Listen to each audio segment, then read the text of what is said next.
লিল্লাহে তাকবীর, লিল্লাহে তাকবীর, লিল্লাহে তাকবীর।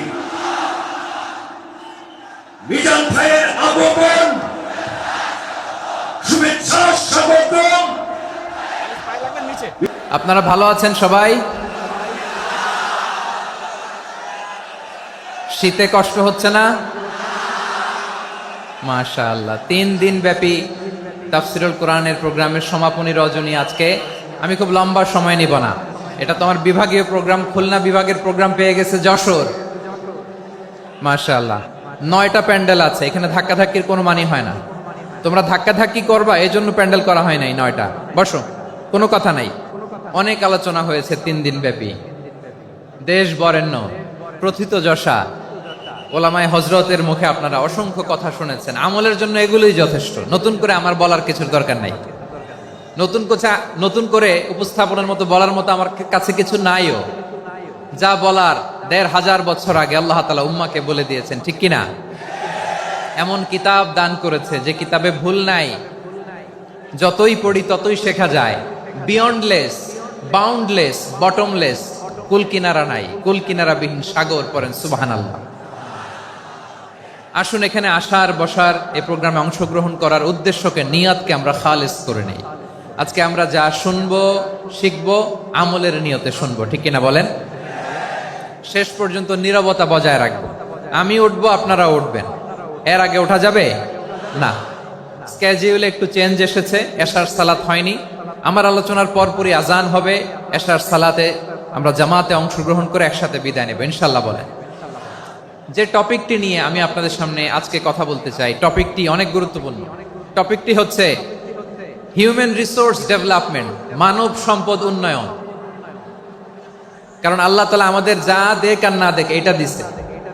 মানুষ আর মানুষ, 18 কোটি মানুষ, ঠিক কিনা?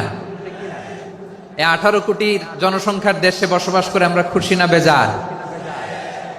খুশি হইতে হবে, বেজার হইেন না। জাপানের খবর জানেন? তাদের গ্রোথ রেট নিচের দিকে, উল্টো। জনসংখ্যা নাই, বাচ্চা নিলে, সন্তান নিলে গভর্নমেন্ট তাদের টাকা দেয়। আমাদেরকে আল্লাহ তাআলা দয়া করে মায়া করে এই সম্পদটা দিয়েছেন। এই মানব সম্পদকে যেন আমরা কাজে লাগাই ইনশাআল্লাহ। পড়েন সবাই।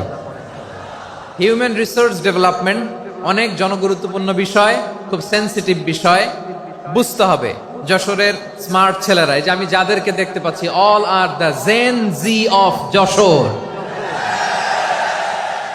যারা জেন জি, ওরা স্মার্ট, ওরা ইশারা ইঙ্গিতে কাজ করে। এই যে পুরো গদি উল্টায় দিছে, ঠিক কিনা? 24-এর ছাত্র নাগরিক অভ্যুত্থান আমাদের দেখিয়ে দিচ্ছে কিভাবে চোখের ইশারায় গদি উল্টে দিতে হয়। তো জেনজিদের নিয়ে বসেছি, ওরা তো স্মার্ট, ওরা ডিস্টার্ব করবে না। মেহরবানি করে আমার সাথে কানেক্ট করো, 1 to 1, brain to brain, eye to eye, eye contact করো আমার সাথে। তাকাও, কষ্ট হলো আমার দিকে তাকাও, আওয়াজ করা যাবে না, আমার দিকে তাকাও। প্রিয় ভাইয়েরা,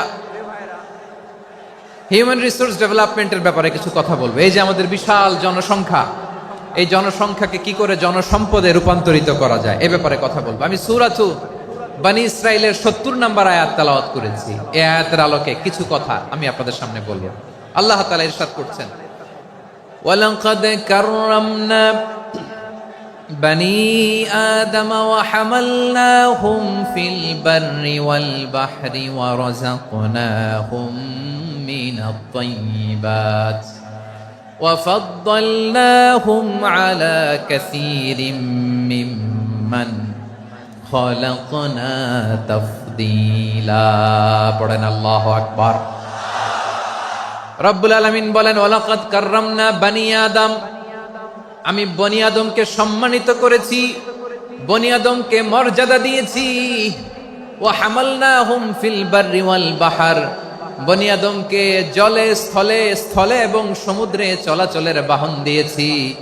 ওয়া রাযাকনাহুম মিনাত তাইয়্যিবাত, তাদেরকে পবিত্র রিজিকের বন্দোবস্ত করেছি। ওয়া ফাদ্দালনাহুম আলা কাসীরিম মিম্মান খালাকনা তাফদীলা, আর আমি আল্লাহ যাদেরকে সৃষ্টি করেছি তাদের মধ্য থেকে বনী আদমকে আমি শ্রেষ্ঠ বানিয়েছি। আমরা শ্রেষ্ঠ, আমরা আশরাফুল মাখলুকাত। আমরা কি? এই যে এমনি চিল্লাচিল্লি করে, জিজ্ঞেস করলে বলে না। আমরা আশরাফুল মাখলুকাত, আমরা কি শ্রেষ্ঠ, সবার চেয়ে সেরা। আমাদের মতো করে আল্লাহ কাউকে বানায় নাই। দুই পায়ে ভর করে শির দ্বারা এরকম স্ট্যান্ড রেখে মাথা উঁচু করে দাঁড়াতে পারে এরকম কোন প্রাণী পৃথিবীতে আছে? এজন্য আল্লাহ বলেন ওয়ালাকাদ কাররামনা বানি আদম, আমি বনি আদমকে সম্মানিত করেছি, তাদেরকে আমি মর্যাদা দিয়েছি।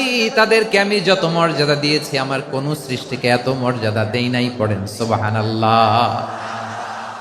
I have dignified the status of the sons of Adam. আদমের সব সন্তানের মর্যাদা আমি বাড়িয়েছি। আল্লাহ এখানে বলেননি ওয়ালাকাদ কাররামনাল মুমিনিন, আমি মুমিনের মর্যাদা বাড়িয়েছি, বলেছেন? আল্লাহ এখানে বলেন নাই ওয়ালাকাদ কাররামনাল মুসলিমিন, আমি মুসলিমের মর্যাদা বাড়িয়েছি।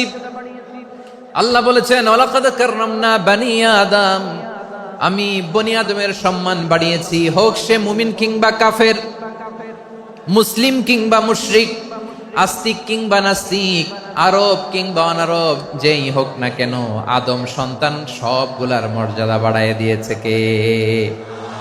সবার মর্যাদা আল্লাহ বাড়িয়েছে। মানুষ হিসেবে মর্যাদা। বিশ্বনবী সাল্লাল্লাহু আলাইহি ওয়াসাল্লাম ইহুদির লাশ দেখে দাঁড়িয়ে গেলেন। কার লাশ? আমার যশোরের ভাইয়েরা আওয়াজ করে বলুন, কার লাশ? ইহুদির লাশ দেখে দাঁড়ায় গেলেন। সাহাবারা বললেন ইয়া রাসূলুল্লাহ, আপনি দাঁড়ালেন যে, এটা তো ইহুদির লাশ। বিশ্বনবী বললেন আওয়ালাইসাত নাফসান, এটা কি মানুষ নয়? এটা হোক ইহুদি হোক খ্রিস্টান, এটা তো মানুষ। আমি মানুষ দেখে দাঁড়িয়েছি। আই স্যালিউট দ্য হিউম্যানিটি, আমি মানবতাকে সম্মান করেছি। পড়েন সুবহানাল্লাহ।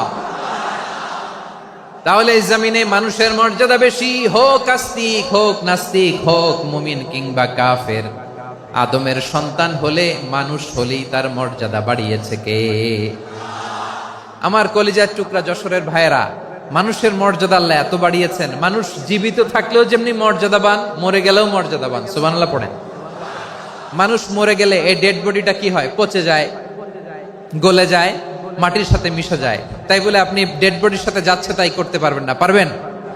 কেউ যদি অন্যায় করে তাকে যদি আপনি শাস্তির আওতায় আনেন, যা মনে চায় করতে পারবেন না। তারা আগুন দিয়ে পোড়াতে পারবেন না, নাক কাটতে পারবেন না, কান কাটতে পারবেন না, অঙ্গ বিকৃতি করতে পারবেন না। কারণ মানব জাতির মর্যাদা স্বয়ং দিয়েছে কে? ডেড বডি পচে যাবে, গলে যাবে। তারপর ইসলাম বলে না, খবরদার, এই মরা লাশটারও একটা মর্যাদা আছে না নাই? ইসলাম বলে এই লাশটা গলে যাবে, পচে যাবে, কিন্তু এটার অমর্যাদা করো না। কর্পূর দিয়ে, খেজুর পাতা দিয়ে, এটাকে ওয়ার্ম ওয়াটার দিয়ে, গরম পানি দিয়ে ধৌত করো। সাদা শুভ্র ধবধবে কাপড় দিয়ে লাশটাকে তুমি কাভার করো। তারপরে খাটিয়ার মধ্যে লাশটাকে রেখে বিশাল একটা প্রোগ্রাম করো, একটা ফিউনারাল প্রোগ্রাম করো। ওই প্রোগ্রামের ডানে বায়ে পেছনে লাশটারে রাখলে হবে না, প্রোগ্রামের একেবারে সামনটাতে তুমি লাশটাকে রাখো। সুবহানাল্লাহ। একটা ফিউনারাল প্রোগ্রাম করতে হবে, তাকে শেষ বিদায় জানাতে হবে, যেটাকে আমরা জানাজা বলি। কি বলি? জানাজা মানে মাইয়েতের জন্য দোয়া, তার জন্য দোয়া করা হয়। তাকে একটা সিস্টেমেটিক অর্ডারে কবরে রাখা হয়, সুন্দরভাবে সেটাকে কবরস্থ করা হয়, মাটি দেয়া হয়, পানি দেয়া হয়। তার মানে মরে গেলেও মানুষের সম্মান বাড়ায় দিয়েছে কে? এজন্য আল্লাহ বললেন ওয়ালাকাদ কাররামনা বানি আদম, বনি আদমের সম্মান মর্যাদা আমি আল্লাহ বাড়িয়ে দিয়েছি। মানুষের সম্মানে তুমি কখনো আঘাত করো না, ঠিক কি না? তাহলে ভাই, প্রথম মেসেজ হচ্ছে, the first and foremost message tonight to the people of জাসর। আল্লাহ বলেন I have dignified the status of son of Adam, আমি বনি আদম সবার মর্যাদা বাড়িয়ে দিয়েছি। হোক আস্তিক নাস্তিক, হোক কাফের কিংবা মুশরিক, তার মর্যাদা বাড়াই দিছে কে? যখন বন্যা হয়, আমরা ত্রাণ নিয়ে যাই, আমরা শুধু মুসলমানদেরকে ত্রাণ দেই নাকি? হ্যাঁ, আমরা মুসলমানকেও দেই, অমুসলমানকেও দেই, হিন্দুকেও দেই, বৌদ্ধকেও দেই। যেখানেই মানবতা বিপন্ন সেখানে ইসলামের হেল্পিং হ্যান্ড আছে না নাই? সুবহানাল্লাহ। কি দিন আমরা পেয়েছি, কি বিধান আমরা পেয়েছি। ওয়ালাকাদ কাররামনা বানি আদম, আমি বনি আদমকে সম্মানিত করেছি। এরপর আল্লাহ বললেন ওয়া হামালনাহুম ফিল বাররি ওয়াল বাহর, মানুষকে স্থলে এবং সমুদ্রে চলাচলের বাহন আমি দিয়েছি। স্থলে কিভাবে চলবে, জলে কিভাবে চলবে, এই বাহনের ব্যবস্থা করেছে কে? এই জেনজি, এই স্যামড়া, ইরাম করতেছো কিসের জন্য? হ্যাঁ, এরম করলে চলবি? হ্যাঁ, বস বস বস বস। আওয়াজ করতেছো কেন? দিবা না, কথা বলতে দিবা না আমাকে? তো এইটা বুঝি তোমাদের ভালোবাসার নমুনা? তোমাদের ভালোবাসার কারণে যদি আমি কোথাও দাঁড়াতেই না পারি, কোথাও বসতে না পারি, কোথাও দুটা কথা বলতে না পারি, এই ভালোবাসা দিয়ে কি হবে আমার? বরং ঘামতে ঘামতে ঘর্মাক্ত হব, রক্তাক্ত হব, কিন্তু সেন্ট্রাল থেকে সেন্ট্রালি যে ইনস্ট্রাকশন আসবে সেই ইনস্ট্রাকশনের এক চুল আমরা ডানে বায়ে যাব না। এইটা গণজাগরণের জন্য এইটা দরকার, ইসলামী বিপ্লবের জন্য এইটা দরকার। তো আধা ঘন্টা ধরে যদি তোমাদেরকে থামানোই না যায়, এই লস্কর দিয়ে আমি কি করব? আল্লাহর ওয়াস্তে নো নো নো স্লোগান, চুপচাপ একেবারে আমার দিকে তাকাও। আল্লাহ বললেন ওয়া হামালনাহুম ফিল বাররি ওয়াল বাহার, জলে স্থলে আমি চলাচলের যানবাহনের ব্যবস্থা করেছি। আমরা স্থলে ঘোড়ার উপরে চড়ি, উটের উপরে চড়ি, গাড়ির উপরে চড়ি। এই যে গাড়ির ইঞ্জিন বানাইছি আমরা, এটার মেধা দিয়েছে কে? আবার সাগরের মধ্যে আমরা নৌযান, জলযান, বড় বড় জাহাজ দিয়ে এক মহাদেশ থেকে আরেক মহাদেশ যাই, এক দেশ থেকে মালামাল গুলো আরেক দেশে পাঠাই। সাগরের ভেতরে নৌকাগুলোরে ধরে রাখলো কে? والفلك التي تجري في البحر بما ينفع الناس, মানুষের উপকার আছে এরকম সরঞ্জামাদি নিয়ে সাগরের উপরে বিশাল বিশাল জলযানগুলো চলে। এগুলো ডুবে যায় না, কাত হয়ে যায় না, পড়ে যায় না। এগুলোকে স্থিতিস্থাপকতাকে ঠিক করে রাখলো কে? আপনারা জাহাজ দেখেছেন? জাহাজ, হ্যাঁ, বাড়ি চট্টগ্রাম হইলে দেখতে পারতেন। দেখছেন? বিশাল বিশাল জাহাজ, বিশাল জাহাজ মালামাল নিয়ে এক মহাদেশ থেকে আরেক মহাদেশে যায়। গত মাসে আমার জাপান সফর ছিল। এই যে বাংলাদেশে যে গাড়িগুলো চালান, বেশিরভাগ গাড়ি আসে কিন্তু জাপান থেকে। হাজার হাজার গাড়ি একটা জাহাজ বহন করতে পারে, হাজার হাজার গাড়ি। এটাতে সাগরের মধ্যে ভাসাইলো কে? সবাই বলুন, ভাসালো কে? হাজার হাজার গাড়ি নিয়ে জাপানিজ গাড়িগুলো আমাদের চট্টগ্রামের এয়ারপোর্টের বন্দরে ভিড়ে। যুক্তরাষ্ট্রে আমি দেখেছি বিশাল বিশাল জাহাজ। আপনারা টাইটানিক জাহাজের নাম শুনেছেন? টাইটানিকেরও 8 গুণ 10 গুণ বড়। সুবহানাল্লাহ কইবেন না? টাইটানিক জাহাজের 8 গুণ 10 গুণ বড় একটা জাহাজ আছে, আইকন অফ দ্য সি, আমি দেখে এসেছি। রয়্যাল ক্যারিবিয়ান দেখে এসেছি। সাগরের সামনে জেটিতে যখন দাঁড়ালাম, জাহাজটা যখন যায়, আমার মনে হচ্ছে একটা শহর, গোটা শহর, the entire city is floating on the water. পুরো একটা শহর মনে হয় পানির উপর দিয়ে ভেসে যাচ্ছে। পড়েন সুবহানাল্লাহ। এই যে আইকন অফ দ্য সি, এই ক্রুজ, এই জাহাজটা, এটার ভিতরে স্টেডিয়াম আছে। কিসের ভিতরে স্টেডিয়াম? কথা বুঝে নাই বোধহয়। স্টেডিয়াম কিসের ভিতর? সুইমিং পুল আছে, শপিং মল আছে, রেস্টুরেন্ট আছে, ক্লাব আছে, 3000 4000 রুম বিশিষ্ট, কক্ষ বিশিষ্ট হোটেল আছে।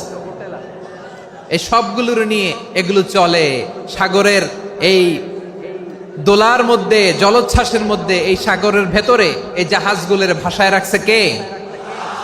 সূরাতুর আর রহমানে আল্লাহ তাআলা বললেন ওয়ালাহুল জাওয়ারিল মুনশাআতু ফিল বাহরি কাল আ'লাম ফাবিআইয়ি আলা, সবাই পড়েন ফাবিআইয়ি আলাই রাব্বিকুমা তুকাযযিবান। পাহাড় সম বড় বড় জাহাজগুলো মাল বোঝাই করে সাগরের মধ্যে ভেসে বেড়ায়। এগুলো দিয়ে মালামাল বহন করা যায়, মানুষরা এক দেশ থেকে আরেক দেশে যায়। এই জাহাজগুলোর সাগরের ভেতরে ভাসায় রাখলো কে? এই আয়াতের ভেতরে আল্লাহ তাআলা সূরাত বনী ইসরাঈলের এই চমৎকার আয়াতের ভেতরে আল্লাহ তাআলা বেসিক্যালি মানব জাতির প্রতি তার 4টি স্পেশাল অনুগ্রহের কথা বলেছেন। কয়টি? 2টা বলে ফেলছি। 1 নাম্বার ওয়ালাকাদ কাররামনা বনী আদম, আমি বনী আদমের সম্মান বাড়াইছি। নাকি মুসলমানদের? নাকি মুসল্লিদের? কার সম্মান বাড়িয়েছি? বনী আদমের। তাহলে human dignity, the first part of the verse talks about the human dignity. 2 number অংশ আল্লাহ তাআলা বললেন ওয়া হামালনাহুম ফিল বাররি ওয়াল বাহর, স্থলে এবং সমুদ্রে আমি তাদের জন্য চলাচলের বাহন দিয়েছি। সুবহানাল্লাহ। তার মানে smooth movement on land and sea, জলে এবং স্থলে যাতে আমরা স্মুথলি মুভ করতে পারি আল্লাহ তাআলা দিয়েছেন। 3 নম্বর আল্লাহ তাআলা বললেন ওয়ারাযাকনাহুম মিনাত তাইয়্যিবাত, মানুষের জন্য আমি পবিত্র রিজিকের ব্যবস্থা করেছি। জলে এবং স্থলে যত প্রাণী আছে সবগুলা প্রাণীকে রিজিক দেয় কে? আমাদেরকে রিজিক দেয় কে? সাগরের মাছগুলোকে, বড় বড় তিমি মাছগুলোরে রিজিক দেয় কে? বাতাসের মধ্যে ভেসে বেড়ানো বড় বড় পাখিগুলো, স্ক্যান্ডিনেভিয়ান কান্ট্রি থেকে লক্ষ লক্ষ কোটি কোটি পাখিগুলো যে এক দেশ থেকে আরেক দেশে ট্রান্সফার হয়, এগুলোর রিজিক দেয় কে? রব্বুল আলামিন বলেন ওয়ামা মিন দাব্বাতিন ফিল আরদি ইল্লা আলাল্লাহি রিজকুহা ওয়া ইয়ালামু মুস্তাকাররাহা ওয়া মুস্তাওদাআহা কুল্লুম ফি কিতাবিম মুবিন। আল্লাহু আকবার।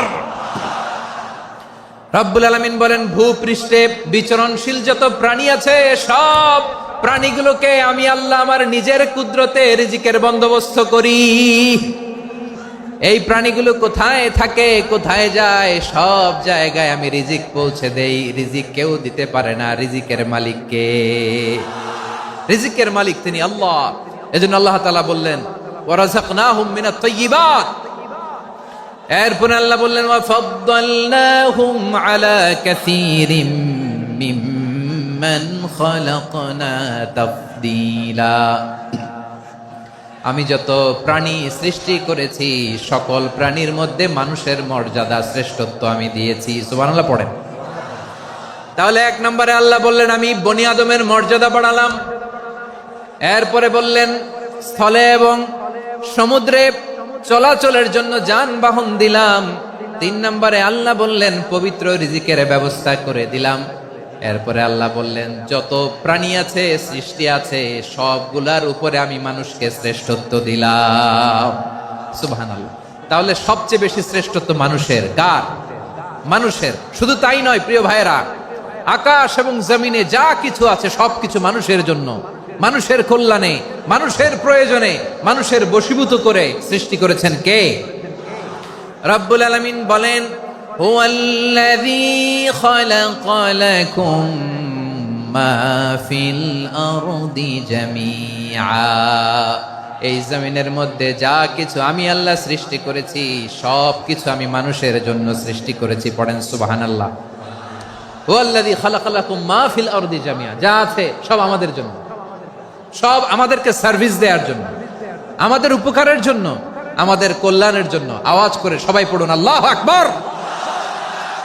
অন্য আয়াতে আল্লাহ বললেন ওয়াসাখখারা লাকুম মা ফিস সামাওয়াতি ওয়া মা ফিল আরদি জামিআম মিন ইন্না ফি যালিকা লাআয়াতিন লিকাউমিন ইয়াতাফাক্কারুন।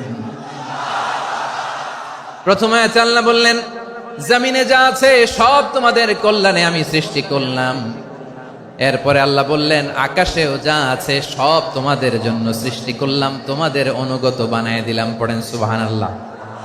মানুষের কি ব্রেইন দেখেন, মানুষ জমিন ছেড়ে আকাশে চলে যায়। পাখি দেখে মানুষের শখ হলো পাখি যেহেতু উঠতে পারে আমরাও পারবো। অরবিল রাইট, উইলবার রাইট, 2 ভাই মিলে আঁকাঝোঁকা করতে করতে করতে করতে প্লেন বানায় ফেললো। কোন সুবহানাল্লাহ। এখন পাখিও ওরে, আমরাও ওরি। এরপরেই মানুষের কৌতূহল থামে না এখানে। মানুষ চলে গিয়েছে চাঁদে। কোথায় গেছে? এখন কিন্তু চাঁদে জমি বিক্রি হয় জানেন। পৃথিবী নিয়ে মারামারি শেষ। রাশিয়া আমেরিকা এখন ধরছে চাঁদ আর মঙ্গল গ্রহ। এখন চাঁদে জমি বিক্রি হয়, মঙ্গলে জমি বিক্রি হয়। এই চাঁদ, মঙ্গল, বৃহস্পতি, শনি সব আল্লাহ তাআলা আমাদের জন্য বানিয়েছেন। সুবহানাল্লাহ পড়েন। মানুষ সাগরের উপরে চড়ে, শূন্যে ভেসে বেড়ায়, পাহাড় কেটে সুড়ঙ্গ বানায়, টানেল বানায়। মানুষ ব্রডব্যান্ডের লাইন নিয়ে যায় সাগরের ভেতর দিয়ে, এক দেশ থেকে আরেক দেশে, এক মহাদেশ থেকে আরেক মহাদেশে। সুবহানাল্লাহ পড়েন। তার মানে গোটা বিশ্বের সব কিছুর উপরে control superiority over all creatures, সবকিছুর উপর কন্ট্রোল, মনিটরিং, নিয়ন্ত্রণ, এটা প্রতিষ্ঠা করে দিয়েছে কে? এজন্যই মানুষের শ্রেষ্ঠত্ব। ওয়ালাকাদ কাররামনা বানি আদম, আমি বনি আদমের সম্মান বাড়িয়েছি, মর্যাদা আমি বাড়িয়ে দিয়েছি এই কারণে, কারণ মানুষ সবকিছুর উপর নিয়ন্ত্রণ নিতে পারে।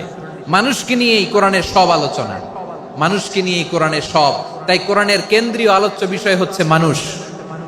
কোরআনের কেন্দ্রীয় আলোচ্য বিষয় কি? যশোরের ভাইয়েরা বুঝে থাকলে সবাই বলবেন কোরআনের কেন্দ্রীয় আলোচ্য বিষয় কি? এই যে আমি মূল আলোচনায় যাচ্ছি এখন।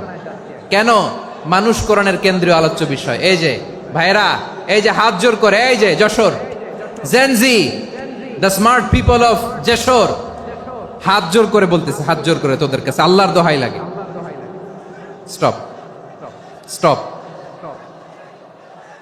শুরুতে একবার বলেছে জায়গা না হলে আস্তে আস্তে ধাক্কা দিবা, সামনে না পিছনে, দিয়ে দিয়ে বের হয়ে চলে যাও। এলইডিতে দেখো, এই যে এই যে আল্লাহর ওয়াস্তে জায়গা না হলে ওদিকে যাও। কোরআনের মাহফিলে বিশৃঙ্খলা, এটা কাফিরদের আলামত। কাফিররা শীষ দিত, শীষ। বিশ্বনবী কোরআনের তাফসির করলে কাফিররা শীষ দিত আর ক্ল্যাপিং করত, হুইসেল এন্ড ক্ল্যাপিং। তো আমরা কি এখানে বিশৃঙ্খলা করতে আসছি? তো বারবার থামানো লাগে কেন? কোনো আওয়াজ হবে না, বললাম তো, স্টপ। আওয়াজ করে বলুন কোরআনের কেন্দ্রীয় আলোচ্য বিষয় কি? সবাই বলেননি। এতগুলো মানুষ উত্তর দিলে এতটুকু আওয়াজ হয়, অন্তত আমি বিশ্বাস করি না। যশোর, আওয়াজ করে বলো কোরআনের কেন্দ্রীয় আলোচ্য বিষয় কি? মানুষ। এই মানুষ কোরআনের কেন্দ্রীয় আলোচ্য বিষয়। মানুষকে আল্লাহ স্বাধীনতা দিয়েছেন। ফামান শাআ ফালইউমিন ওয়া মান শাআ ফালইয়াকফুর। চাইলে মুমিন হতে পারো, চাইলে কাফের হতে পারো, তোমার ইচ্ছা। তবে জেনে রাখো, মুমিন হলে পাবা জান্নাত, কাফির হলে পাবা জাহান্নাম। নাও দ্য ডিসিশন ইজ ইয়ার্স। সিদ্ধান্ত তোমার, জান্নাতে যাবা না জাহান্নামে যাবা। যশোরের ভাইয়ের আওয়াজ করে বলুন কই যেতে চান, জান্নাতে না জাহান্নামে? ডান দিকে না বাম দিকে? ডানপন্থী না বামপন্থী? চিল্লা চিল্লি না চুপচাপ? চুপচাপ কয়ে আবার চিল্লাচিল্লি শুরু করে দিয়েছে। মাশাআল্লাহ। তাহলে কোরআনের কেন্দ্রীয় আলোচ্য বিষয় মানুষ। আমার সাথে থাকতে হবে, তোমাদেরকে নিয়ে আমি আলোচনা শেষ পর্যন্ত যাব। অনেক গুরুত্বপূর্ণ কথা বাকি আছে, আমাকে সহযোগিতা করতে হবে। মাশাআল্লাহ, এই তো ঠান্ডা হয়েছে। হ্যাঁ, ঠিক আছে ঠিক আছে ঠিক আছে। মানুষকে আল্লাহ এত স্বাধীনতা দিয়েছেন, মানুষ চাইলে অনেক ভালো হইতে পারে। ভালোর রাস্তাও খোলা, খারাপ হওয়ার রাস্তাও খোলা। ভালো হইলে মানুষ অনেক ভালো, খারাপ হইলে অনেক খারাপ। ভালো হইলে সবচেয়ে ভালো, খারাপ হইলে সবচেয়ে খারাপ। এজন্য সিদ্ধান্ত আপনাকেই নিতে হবে। আল্লাহ তাআলা বলছেন, লাকাদ খালাকনাল ইনসানা ফি আহসানি তাকওয়িম সুম্মা রাদাদনাহু আসফালা সাফিলিন। আমি মানুষকে অনেক সুন্দর অবয়বে, সুন্দর আকৃতিতে সৃষ্টি করেছি। তার শুধু চেহারার ডিজাইনটাই সুন্দর নয়, তার ব্রেনটা বড্ড সুন্দর, তার মানসিকতা বড্ড সুন্দর, তার সৃজনশীলতা বড্ড সুন্দর। পড়েন সুবহানাল্লাহ। আমাদের চেহারা, অবয়ব, ডিজাইন যে সুন্দর তা না, আমাদের ব্রেনটা অনেক সফিস্টিকেটেড ব্রেন, অনেক সফিস্টিকেটেড। এই 1.5 কেজি ব্রেন ইউজ করে মানুষ গোটা বিশ্বে সভ্যতা বিনির্মাণ করেছে, ঠিক কিনা?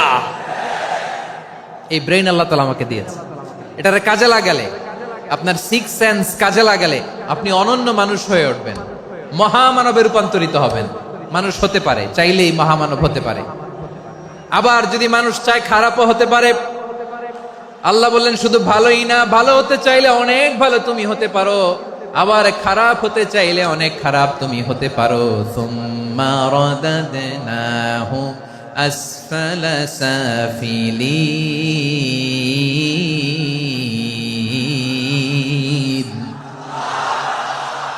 খারাপ হলে একেবারে খারাপ হতে পারো, নিকৃষ্ট হলে একেবারে নিকৃষ্ট হতে পারো, ভালো হলেও ভালো হতে পারো। কোন সুবহানাল্লাহ। এবার আওয়াজ করে বলুন, ভালো হতে চাই না খারাপ? শ্রেষ্ঠ না নিকৃষ্ট? মানুষ ভালো হলে মানুষ ফেরেশতার চেয়েও ভালো, মানুষ খারাপ হলে সে পশুর চেয়েও খারাপ। কথা ঠিক কিনা বলেন? ভালো হলে ফেরেশতার চেয়েও ভালো, খারাপ হলে পশুর চেয়েও নিকৃষ্ট। তার মানে শ্রেষ্ঠত্বে মানুষ শ্রেষ্ঠত্বে ফেরেশতাকে হার মানায়, আর অধপতনে শ্রেষ্ঠত্বে ফেরেশতাকে ছাড়িয়ে যায়, আর অধপতনে পশুকেও হার মানায়। আই রিপিট, আমি আবারও বলছি, মানুষ শ্রেষ্ঠত্বে ফেরেশতাকে ছাড়িয়ে যায়, আর অধপতনে সে পশুকেও হার মানায়। আওয়াজ করে বলতে হবে ঠিক কি না? এটার প্রমাণ কি? মানুষ শ্রেষ্ঠ হইলে যে ফেরেশতার চেয়েও সেরা, তার প্রমাণ কি? আল্লাহ তাআলা বলছেন, ওয়া ইয কুলনা লিল মালাইকাতি ইসজুদু লি আদম ফাসাজাদু ইল্লা ইবলিস আবা ওয়াস্তাকবারা ওয়া কানা মিনাল কাফিরিন। আল্লাহ বলেন, স্মরণ করো সে সময়ের কথা যখন আমি ফেরেশতাদেরকে বললাম, ও ফেরেশতারা আদমকে সেজদা দাও। সব ফেরেশতারা সম্মান সূচক সেজদা আদমকে দিল, তার আদমের জন্য সেজদায় লুটিয়ে পড়লো, একজন ছাড়া, তার নাম ইবলিস। আওয়াজ করে বলেন তার নাম কি? সে অহংকার প্রদর্শন করলো, সে কাফের হয়ে গেল, বাকি সব ফেরেশতারা সেজদা দিল। সুবহানাল্লাহ। আবার আদম আলাইহিস সালামকে আল্লাহ জিজ্ঞেস করলেন, সব বলে দিল উত্তর, কিন্তু ফেরেশতাদেরকে একই প্রশ্ন জিজ্ঞেস করলেন, তারা উত্তর করতে পারে নাই। তার মানে এর মধ্য দিয়ে প্রমাণিত হয়, মানুষ ভালো হলে ফেরেশতার চেয়েও ভালো, ফেরেশতার চেয়েও মানুষের মর্যাদা বাড়িয়ে দিয়েছে কে? সব নূরের ফেরেশতা যখন মাটির আদমকে সেজদা দেয়, এটা প্রমাণ করে ফেরেশতার চেয়েও মানুষের মর্যাদা বাড়িয়ে দিয়েছে কে? তুমি মাটির আদমকে প্রথম সৃষ্টি করিয়া ঘোষণা করিয়া দিলে শ্রেষ্ঠ বলিয়া, তাই তো নূরের ফেরেশতা করে আদমকে সেজদা। ঠিক কিনা বলেন?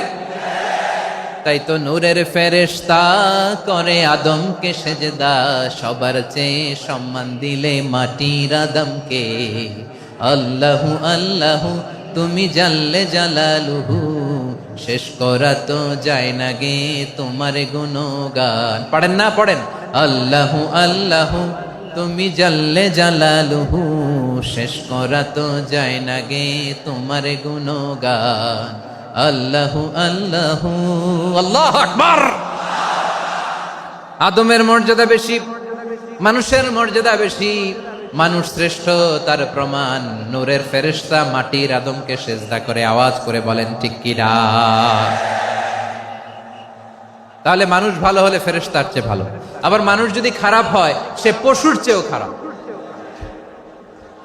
অধপতনে পশুত্বকে হার মানায়।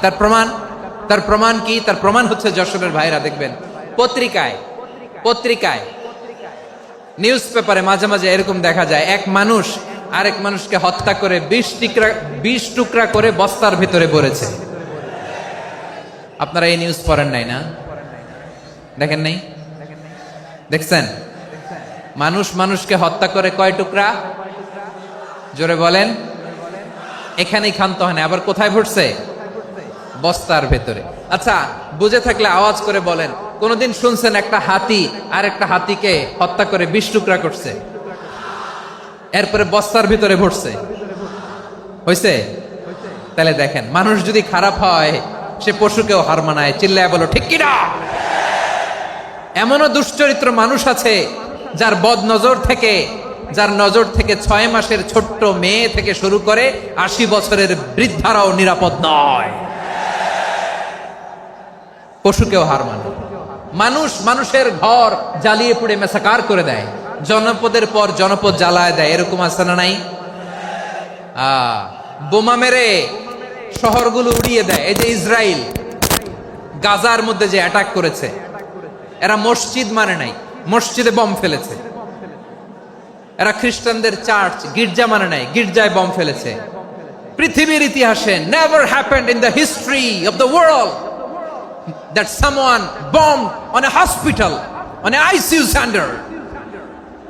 এমন হাসপাতাল যেখানে আইসিইউর রোগীরা আছে, ওই হাসপাতালের উপরও ইসরায়েলি সৈনিকেরা বোমা মেরেছে। জোরে বলেন ঠিক কিনা? এরা মানুষ? আওয়াজ করে বলেন, এরা মানুষ না। প্রিয় ভাইয়েরা, চোখ কান নাক মুখ থাকলেই মানুষ না। যা সামনে দেখেন এগুলো সব মানুষ না, এগুলো জনসংখ্যা। এগুলো কি? সবাই বলুন, এগুলো কি? বাড়ছে জনসংখ্যা, কমছে মানুষ। বাড়ছে জনসংখ্যা, কমছে।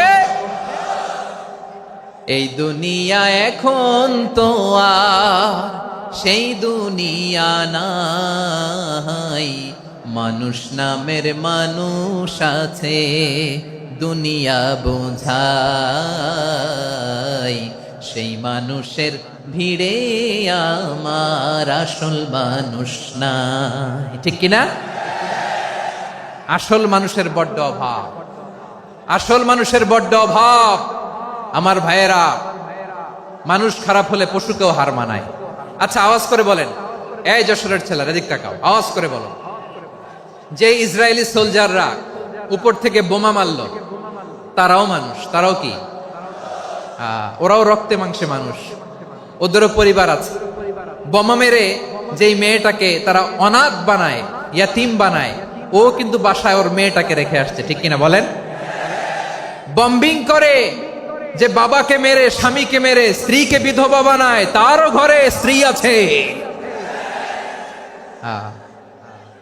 উপর থেকে বম মেরে মানুষ মেরে দিচ্ছে, তারাও মানুষ। 1945 সালের 6ই আগস্ট আমেরিকান সোলজাররা হিরোশিমায় বম মেরেছে। আমি নিজে দেখে এসেছি জাপানের হিরোশিমাতে। সকাল 8:15 মানুষ কেউ অফিসে যাচ্ছিল, কেউ খেতে খামারে কাজ করতে যাচ্ছিল, লিটল বয় নামে একটা বোম মেরেছে তারা। এই বোমের আঘাতে, পারমাণবিক এই বোমার রেডিয়েশনে আঘাতে বোম ব্লাস্ট হওয়ার পরে মুহূর্তের মধ্যে 1,40,000 নাই। উপর থেকে যারা মারতেছে এরাও মানুষ, যাদেরকে মারলো তারাও। তার মানে মানুষে মানুষে পার্থক্য আছে না? নেই? মানুষে মানুষে পার্থক্য আছে। নাক কান চোখ মুখ থাকলেই মানুষ নয়। বাড়ছে জনসংখ্যা, কমছে মানুষ। চিল্লায় বলো ঠিক কিনা? তাহলে আমরা বুঝলাম মানুষ ভালো হলে অনেক ভালো, খারাপ হলে অনেক খারাপ। ও আমার কলিজার টুকরা যশোরের ভাইয়েরা, আসুন না 3 দিন ব্যাপী এই তাফসিরুল কোরআনের ঐতিহাসিক প্রোগ্রাম থেকে আমরা সিদ্ধান্ত নেই, আমরা ভালো মানুষ হব নাকি খারাপ মানুষ হব। কলিজা থেকে, প্রাণ থেকে আওয়াজ করে সবাই বলুন, ভালো মানুষ নাকি খারাপ মানুষ? ভালো মানুষ হইতে হবে। ভালো মানুষ যারা জগৎটাকে এনলাইটেন করবে, যারা এনলাইটেন করবে, যারা সত্যের বীর সেনানী হয়ে দাঁড়াবে, যারা সত্যের পক্ষে কথা বলবে, যারা জালিমের মসনদকে ভেঙে খান খান করে দেবে, এরকম হওয়ার দরকার আছে না নাই? এরকম ভালো মানুষ আমরা হতে চাই কি চাই না? মানুষকে যত্ন নিলে মানুষ যে কত ভালো হয় আপনি কল্পনাও করতে পারবেন না। এই যে আপনাদের যশোরে যে ভালো ছেলেগুলো আছে, যে ভালো তরুণগুলো আছে, যে যুবকগুলো আছে, যে ভালো আলেমরা আছে, ভালো নেতারা আছে, সবাই যদি তাদের মতো হতো, পুরো যশোরটা একটা জান্নাতের টুকরা হয়ে যেত। আওয়াজ করে বলেন ঠিক কিনা? মানুষকে নার্চারিং করলে, মানুষকে পলিশ করলে, মানুষকে গ্রুমিং করলে, মানুষকে সঠিক তারবিয়া দিলে মানুষ অনন্য হয়ে ওঠে। প্রতিটি মানুষ অনন্য। আমি অনন্য, আপনি অনন্য, আমরা সবাই অনন্য। সুবহানাল্লাহ বলেন। মানুষকে আল্লাহ তাআলা দিয়েছেন অসীম ক্ষমতা, অসীম ক্ষমতা। সুবহানাল্লাহ। একটা মানুষ পারে না এমন কিছু নাই, একটা মানুষ পারে না এমন কিছু নাই। বিশ্বাস করতে হবে, মানুষ যা কল্পনা করতে পারে ওইটা মানুষ করে দেখাতে পারে। যশোরের ভাইয়ের, আই রিপিট, আমি আবারও বলছি, এই চিল্লাচিল্লি করলে আমার এই গুরুত্বপূর্ণ কথা তোমরা মিস করবা। আমরা যখন আমার পিতার পৃষ্ঠদেশে ছিলাম, পিতার পৃষ্ঠদেশ থেকে শুক্রাণু যখন মায়ের গর্ভদেশে যেয়ে পড়ে, কতটা শুক্রাণু ভ্রমণ শুরু করে জানো? 20 কোটি শুক্রাণু। একবার সিমেন আউট হলে সেখানে 20 কোটি শুক্রাণু থাকে, ভ্রমণ শুরু করে। ওই 20 কোটি শুক্রাণুর মধ্যে থেকে তুমি আমি আজকে এক বিকশিত শুক্রাণু মানব রূপে পৃথিবীতে এসেছি। সুবহানাল্লাহ। ওই 20 কোটি শুক্রাণুর প্রতিযোগিতায় সবাই রে পেছনে ফেলে সেদিন আমি সফল হয়েছিলাম, সেদিন আমি বিজয়ী হয়েছিলাম। সেদিন আমি এত ছোট ছিলাম, মাইক্রোস্কোপ দিয়েও আমার অস্তিত্ব টের পাওয়া যায় না। আমি এত তুচ্ছ ছিলাম, নগণ্য ছিলাম। আমার কান ছিল না, আমার চোখ ছিল না, আমার হাত ছিল না, আমার জন্য রিকমেন্ডেশন করার মতো মামু ছিল না, খালা ছিল না, কেউ ছিল না। তারপরেও ওই প্রতিযোগিতায়, ওই কম্পিটিশনে যখন আমারে কেউ হারাতে পারে নাই, আল্লাহর জমিনেও আমারে কেউ হারাতে পারে না। হারার জন্য তোমার জন্মই হয় নাই, তুমি আসছই জিতার জন্য। সুবহানাল্লাহ। বিশ্বনবী বলেন, আন্নাসু মাআদিন কামাআদিনিজ যাহাবি ওয়াল ফিদ্দা খিয়ারুহুম ফিল জাহিলিয়াতি খিয়ারুহুম ফিল ইসলাম। Peoples are like mines of gold and silver. সোনার খনি, রূপার খনি, এর চেয়েও বড় খনি হচ্ছে এই মানব সম্পদের খনি। আওয়াজ করে বলেন আল্লাহু আকবার। আল্লাহ তাআলা এই সম্পদ আমাদেরকে দিয়েছে। বিশ্বনবী বলেন, মানুষ হচ্ছে খনির মতো। খিয়ারুহুম ফিল জাহিলিয়াতি খিয়ারুহুম ফিল ইসলাম। জাহিলি যুগে যারা সেরা, ইসলামেও তারা সেরা। ইদা ফাকুহু, যদি তারা বুঝবান হয় তাহলে তাদেরকে সেরা বানায় দিবে কে? তাহলে মানুষের চেয়ে সেরা কেউ হতে পারে? মানুষের চেয়ে অনন্য কেউ হতে পারে? মানুষকে কেউ হারাতে পারে? আওয়াজ করে বলো, তোমাকে কেউ হারাতে পারবে? এই সাহস জাগছে আজকের আলোচনা থেকে। আমি তুমি অনন্য, আমাকে তোমাকে হারায়া দেওয়া এত সহজ না, ঠিক কিনা? একটা কথা জীবনের সাথে সেট করে নিতে হবে, আমি জিতি নয় শিখি, আমি কখনো হারি না। জীবনের সাথে সেট করে নাও, জেনজি অফ জেসর, আমি কখনো হারি না, আমি হয় জিতি নয় শিখি। চিল্লায় বলো ঠিক কিনা? আমি কখনো হারি না, আমার হারানো এত সোজা না। কি সাহস জাগছে? বুকে সাহস জাগছে? তাকবীর পড়ো, লিল্লাহে তাকবীর। তাহলে বিশ্বনবী বললেন, নাসু মাআদিন, মানুষ হচ্ছে খনি। এই ধাক্কা ধাক্কি, আমি জানি এগুলো ভালোবাসার ধাক্কা ধাক্কি, এজন্য আমি সহ্য করে নেই। এগুলো যে ভালোবাসার ধাক্কা ধাক্কি, এটা আমরা বুঝি। পৃথিবীর কোন আইন, সিকিউরিটি প্রটোকল দিয়ে এটারে মানানো যাবে না, কারণ এটা তো ভালোবাসা, লাভ। লাভ কোন আইন কানুন দিয়ে বাধা যায় না, মানানো যায় না, ঠিক কিনা বলো?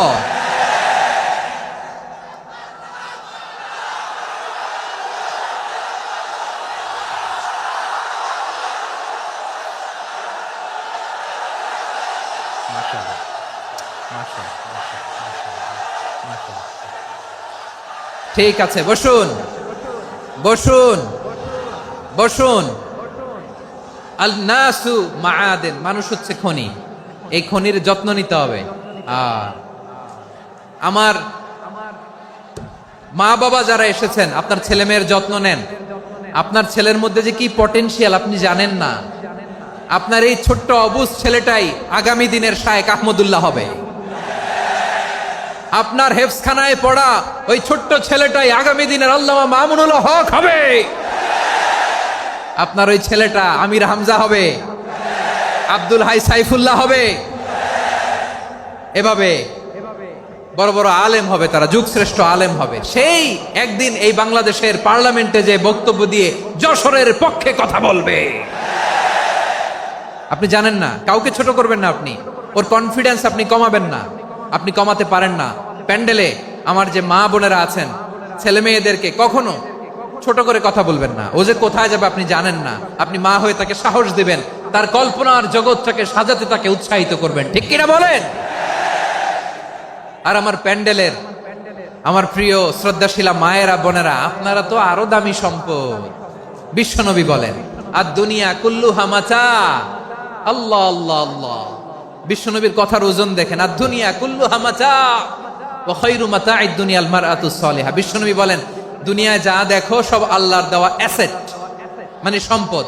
আর এত অ্যাসেটের ভিড়ে সবচাইতে শ্রেষ্ঠ সম্পদ হচ্ছে নেককার নারী। সুবহানাল্লাহ। ভাইয়েরা, বোনের সাথে খারাপ আচরণ করো না। সন্তান মায়ের সাথে খারাপ আচরণ করো না। আমাদের মায়েরা আমাদের asset, they are our priceless asset. কারণ এই মায়েদের পেটে এসেছে আল্লাহর ওলিরা। এই মায়েদের পেটে এসেছে খান জাহান আলী। এই মায়ের পেটে এসেছে শাহজালাল ইয়ামানি। এই মায়ের পেটে এসেছে আল্লাহর সব নবীরা। নাকি নবীরা আকাশ থেকে ধপ করে জমিনে নেমে আসছে? মায়ের পেটে আসছে। এই মায়ের পেটগুলো খনি। আমার সম্মানিতা মায়েরা বোনেরা, নিজেকে ইসলাম দিয়ে সাজান, নিজেকে ইসলাম দিয়ে সাজান, নিজেকে পবিত্র রাখুন, নিজের আব্রু ইমান ইজ্জতের হেফাজত করুন, কোরআন পড়ুন, সুন্নাহ পড়ুন। আপনি জানেন না আপনার গর্ভে কে আসছে, কোন ক্ষণজন্মা পুরুষকে আল্লাহ তাআলা আপনার গর্ভে পাঠাবে, আপনি জানেন না। মায়েরা নিজেদেরকে পবিত্র রাখুন, ইসলাম চর্চা করুন, কোরআন চর্চা করুন, নৈতিকতা দিয়ে নিজেকে সাজান। যশোরের জেনজি, নিজেদেরকে প্রস্তুত রাখো আগামীর বাংলাদেশের জন্য। নৈতিকতা, মোরালিটি, ভ্যালিউজ দিয়ে নিজেকে সাজাও, ইসলাম দিয়ে নিজেকে সাজাও, কারণ আগামীর বাংলাদেশ ইসলামের বাংলাদেশ। বাংলাদেশের আসল পরিচয় ইসলাম। বাংলাদেশের আসল পরিচয় কি? সবাই বলে না। বাংলাদেশের আসল পরিচয় কি? এই ইসলাম নিয়ে আমরা সংসদ ভবন সাজাবো, রাজি আছি না নাই? শেকড় ভুলে যাওয়া যাবে না। আমরা ধাপে ধাপে শারিয়া আইনের দিকে যাব ইনশাআল্লাহ, কিন্তু জঙ্গিবাদ দিয়ে নয়, কট্টর পন্থা দিয়ে নয়। আমরা ইন্টেলেকচুয়ালি, গ্রাজুয়ালি, ধাপে ধাপে শারিয়া আইনের দিকে মুভ করব ইনশাআল্লাহ। বলো লিল্লাহি তাকবীর। এদেশের আসল পরিচয় সবাই বলে না, আওয়াজ করে, এদেশের আসল পরিচয়। এদেশে আজান শুনে সূর্য ওঠে শহর গ্রামে, এদেশে আজান শুনে সূর্য ডুবে সন্ধ্যা নামে, এদেশে সকল কাজে সবাই বলে বিসমিল্লাহ, এদেশে ভালো কিছু দেখে শুনে হাসি মুখে সবাই বলে মাশা আল্লাহ, সুবহানাল্লাহ সুবহানাল্লাহ সুবহানাল্লাহ সুবহানাল্লাহ সুবহানাল্লাহ সুবহানাল্লাহ সুবহানাল্লাহ সুবহানাল্লাহ। ও নবীন তরুণ, তোমার কিসের এত ভয়? জেনে রেখো বাংলাদেশের আসল পরিচয়। বাংলাদেশের আসল পরিচয় ইসলাম। আওয়াজ তুলে বলো, আসল পরিচয় কি?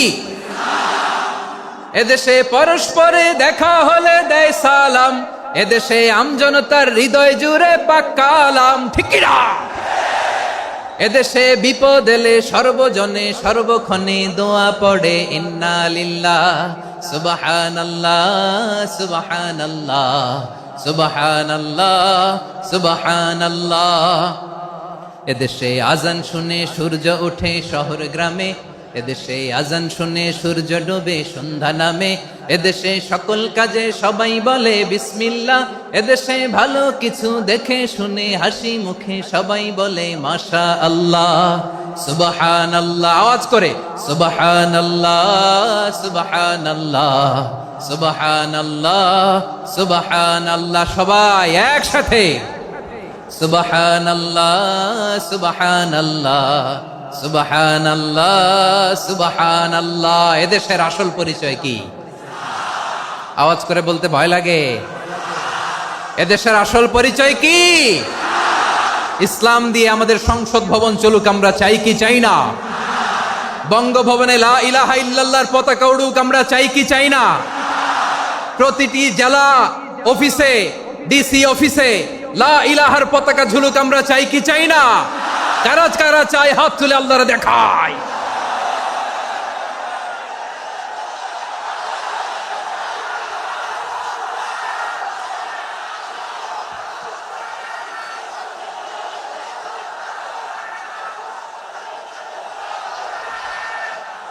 মাশাআল্লাহ মাশাআল্লাহ মাশাআল্লাহ মাশাআল্লাহ। যশোর, আওয়াজ করে বলো, ভালো মানুষ না খারাপ মানুষ? বুঝে বলছো তো? মানুষ ভালো হলে যে কত ভালো।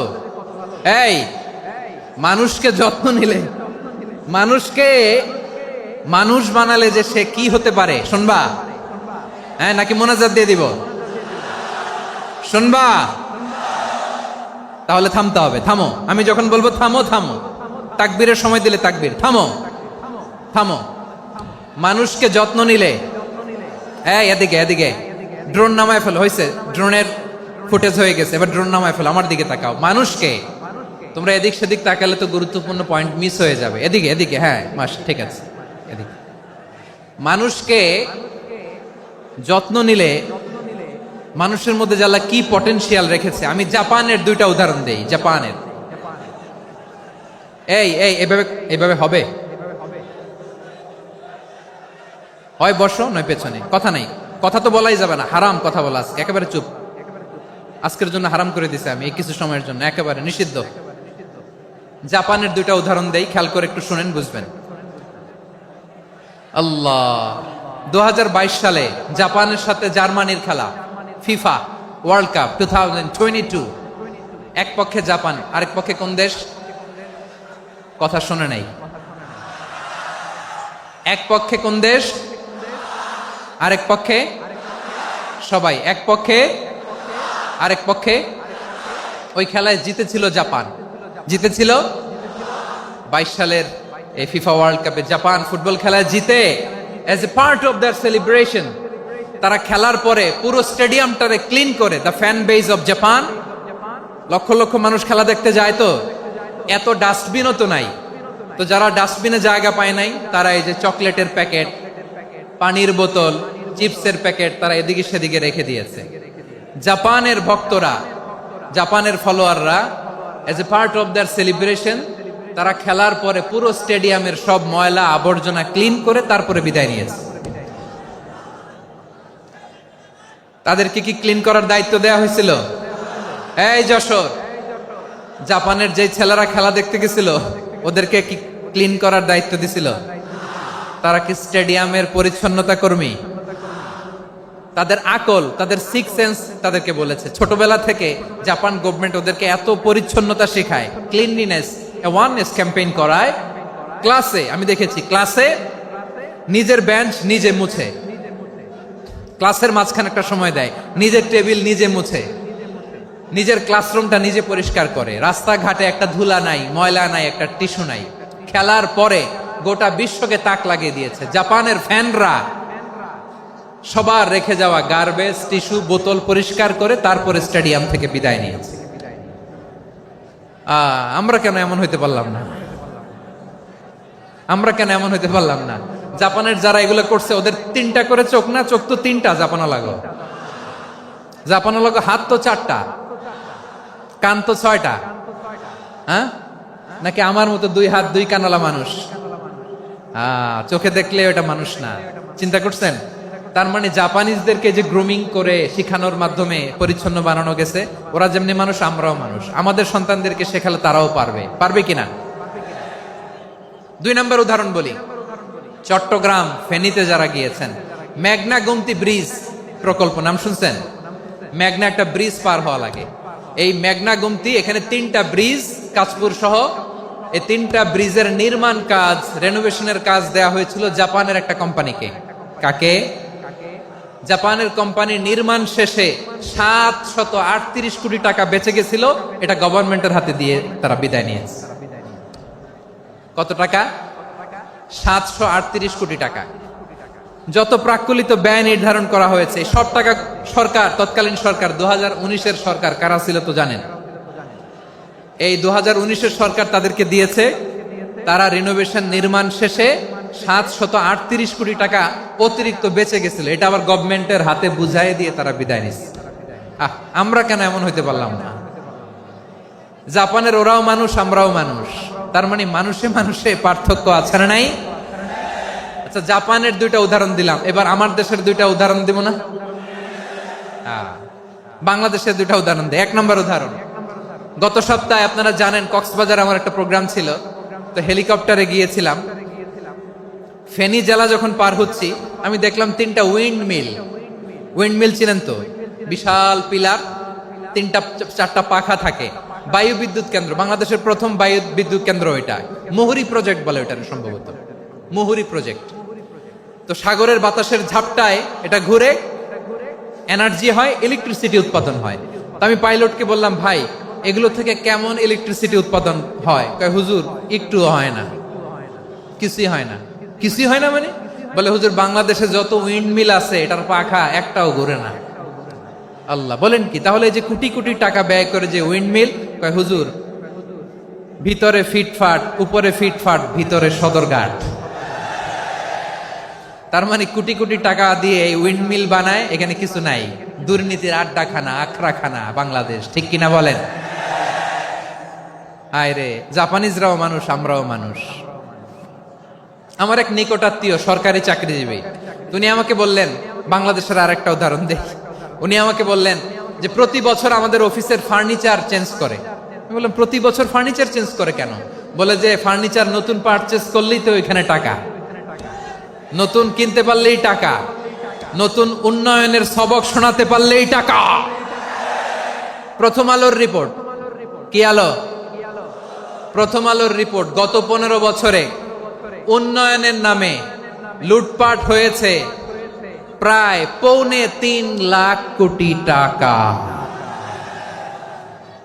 কার রিপোর্ট? আমাদের বানানো কথা। প্রথম আলোর রিপোর্ট। গত 15 বছরে কারা ছিল জানেন তো? হ্যাঁ, শুধু ওনাদেরকেই দোষ দিয়ে লাভ নাই।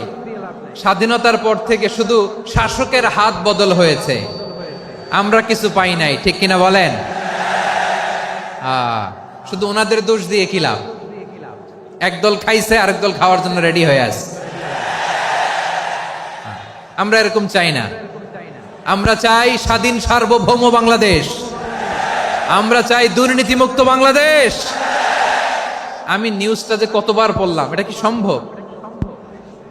3.25 লাখ কোটি টাকা লুটপাট, মানে লুটপাট করতে করতে এদেশের জনগণকে ফুটপাতে বসায় দিচ্ছে। প্রিয় ভাইয়েরা, তাহলে জাপানের মানুষও মানুষ, আমরাও মানুষ। সিদ্ধান্ত আপনার, কোন মানুষ হবেন, ভালো মানুষ না খারাপ মানুষ? আজকের আলোচনার বিষয় হচ্ছে মানব সম্পদের উন্নয়ন, human resource development. It's a process to increase the capacity of knowledge, skill, capacity of the people of a country. একটা দেশের মানুষের জ্ঞান, তাদের দক্ষতা কি করে বাড়ানো যায়, বাড়িয়ে দেশের উন্নয়ন করানো যায়, এটাই হচ্ছে মানব সম্পদ উন্নয়নের মূল কথা। তাহলে মানব সম্পদ হচ্ছে একটা দেশের সবচাইতে শক্তিশালী পুঁজি। প্রাকৃতিক সম্পদ, খনিজ সম্পদের চেয়েও দামি হচ্ছে মানব সম্পদ। আমার প্রিয় যশোর, প্রাকৃতিক সম্পদ, খনিজ সম্পদের চেয়ে দামি সম্পদ কি সম্পদ? আল্লাহ তাআলা দয়া করে আমাদেরকে এই মানব সম্পদ দিয়েছেন। আসুন আমাদের এই মানুষগুলোকে আমরা সোনার মানুষ বানাই। রাজি আছেন তো সবাই? রাজি আছেন? মানুষ পারে না এমন কোনো কিছু নাই, চাইলে সব পারে। এজন্য মানুষকে তারবিয়া দিতে হবে, যথাযথভাবে তাদেরকে গড়তে হবে। আসুন আমরা সিরাতের আয়নায় বিশ্বনবীর জীবনী থেকে দেখি তিনি কিভাবে হিউম্যান রিসোর্সকে ম্যানেজ করতেন। যদি আপনাদের সময় হয়, দু একটা উদাহরণ দিয়ে আজকে আমি আমার আলোচনার বিদায় নিব। হবে সময় হবে কয়েক মিনিট? হ্যাঁ, শান্ত থাকবেন তো? শান্ত থাকবা? হ্যাঁ, ঠিক আছে। এই ধাক্কার মধ্যে ঢুকছে, এবার মজা বুঝতেছো তো? হ্যাঁ, মানা করছিলাম না? ঠিক আছে, টের পাও। হ্যাঁ, ঠিক আছে। যে আওয়াজ করবে আমি ওকে দেখতেছি, কে কে আওয়াজ করে দেখতেছি। শেষ কথা, শেষের দিকে চলে আসছি। বিষ্ণু ইসলাম কিভাবে হিউম্যান রিসোর্সকে ম্যানেজ করতেন, মজার কথা আছে কয়েকটা, বলে বিদায় নিব। বিশ্বনবী কিভাবে এই মানব সম্পদকে ম্যানেজ করতেন? বিশ্বনবী he was a very good talent hunter, চৌকস ট্যালেন্ট হান্টার ছিল। কার মধ্যে কি ট্যালেন্ট আছে দেখলেই বুঝে ফেলতেন। সুবহানাল্লাহ পড়বেন না? কি নবী আমরা পেয়েছি! He was a very good talent hunter. আমার নবী তিনি চৌকস ট্যালেন্ট হান্টার ছিলেন।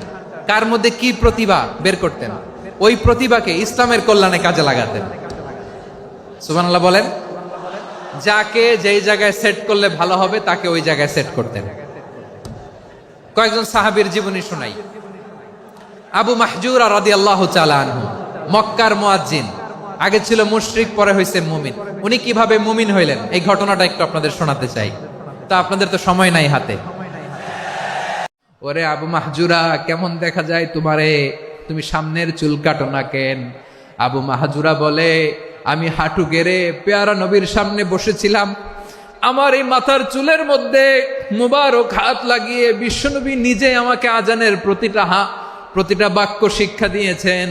বিশ্বনবীর মোবারক হাত, পবিত্র হাত আমার মাথার চুলের যেই জায়গায় লেগেছে, আমি চাই ওই চুলগুলা নিয়ে আমি আমার কবরের ভিতরে যাব। সাইয়েদনা আবু মাহজুরা রাদিয়াল্লাহু তাআলা আনহু ইন্তেকালের আগের পর্যন্ত মাথার সামনের চুলগুলা কাটে নাই। মাথার সামনের চুল তিনি কাটেন নাই। সুবহানাল্লাহ বিহামদি। কেমন ভালোবাসতেন বিশ্বনবী সাহাবীদেরকে, সাহাবারা কেমন ভালোবাসতেন বিশ্বনবীকে। আবু মাহজুরার চুলের মধ্যে হাত দিলেন বিশ্বনবী, মাথায় হাত দিয়ে বললেন, এবার আজান দাও দেখি। আবু মাহজুরা বলে, আমি তো আজান দিতে জানি না, কারণ আমি তো বেলালেরটা শুইনা দিছি, আমার তো মুখস্থ নাই, আমি তো আজান দিতে জানি না। বিষ্ণু বললেন, জানো না, তাহলে আসো আমি তোমারে শিখাই দেই। সুবহানাল্লাহ পড়ে। আবু মাহজুরা হাঁটু গেড়ে বসে বিশ্বনবীর মোবারক হাত আবু মাহজুরার চুলের মধ্যে। বিশ্বনবী আজানের মুআল্লিম আবু মাহজুরাকে বলতেছে, ঠিক আছে তোমারে শিখাই দিচ্ছি, আমি যা যা বলবো আমার সাথে সাথে বলো, পারবা? আবু মাহজুরা বলে, পারবো। বিশ্বনবী আজান দিচ্ছেন, মাথায় হাত দিয়ে আল্লাহু আকবার,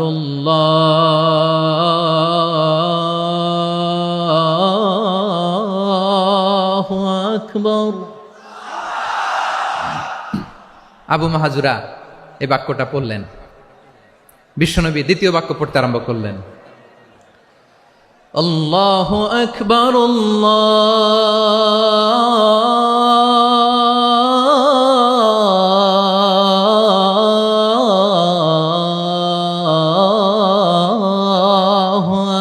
আকবার। আবু মাহজুরা এই বাক্যটাও বললেন। বিশ্বনবী আবু মাহজুরার মাথার মধ্যে হাত দিয়ে তৃতীয় বাক্য বললেন, আশহাদু আল্লা ইলাহা ইল্লাল্লাহ।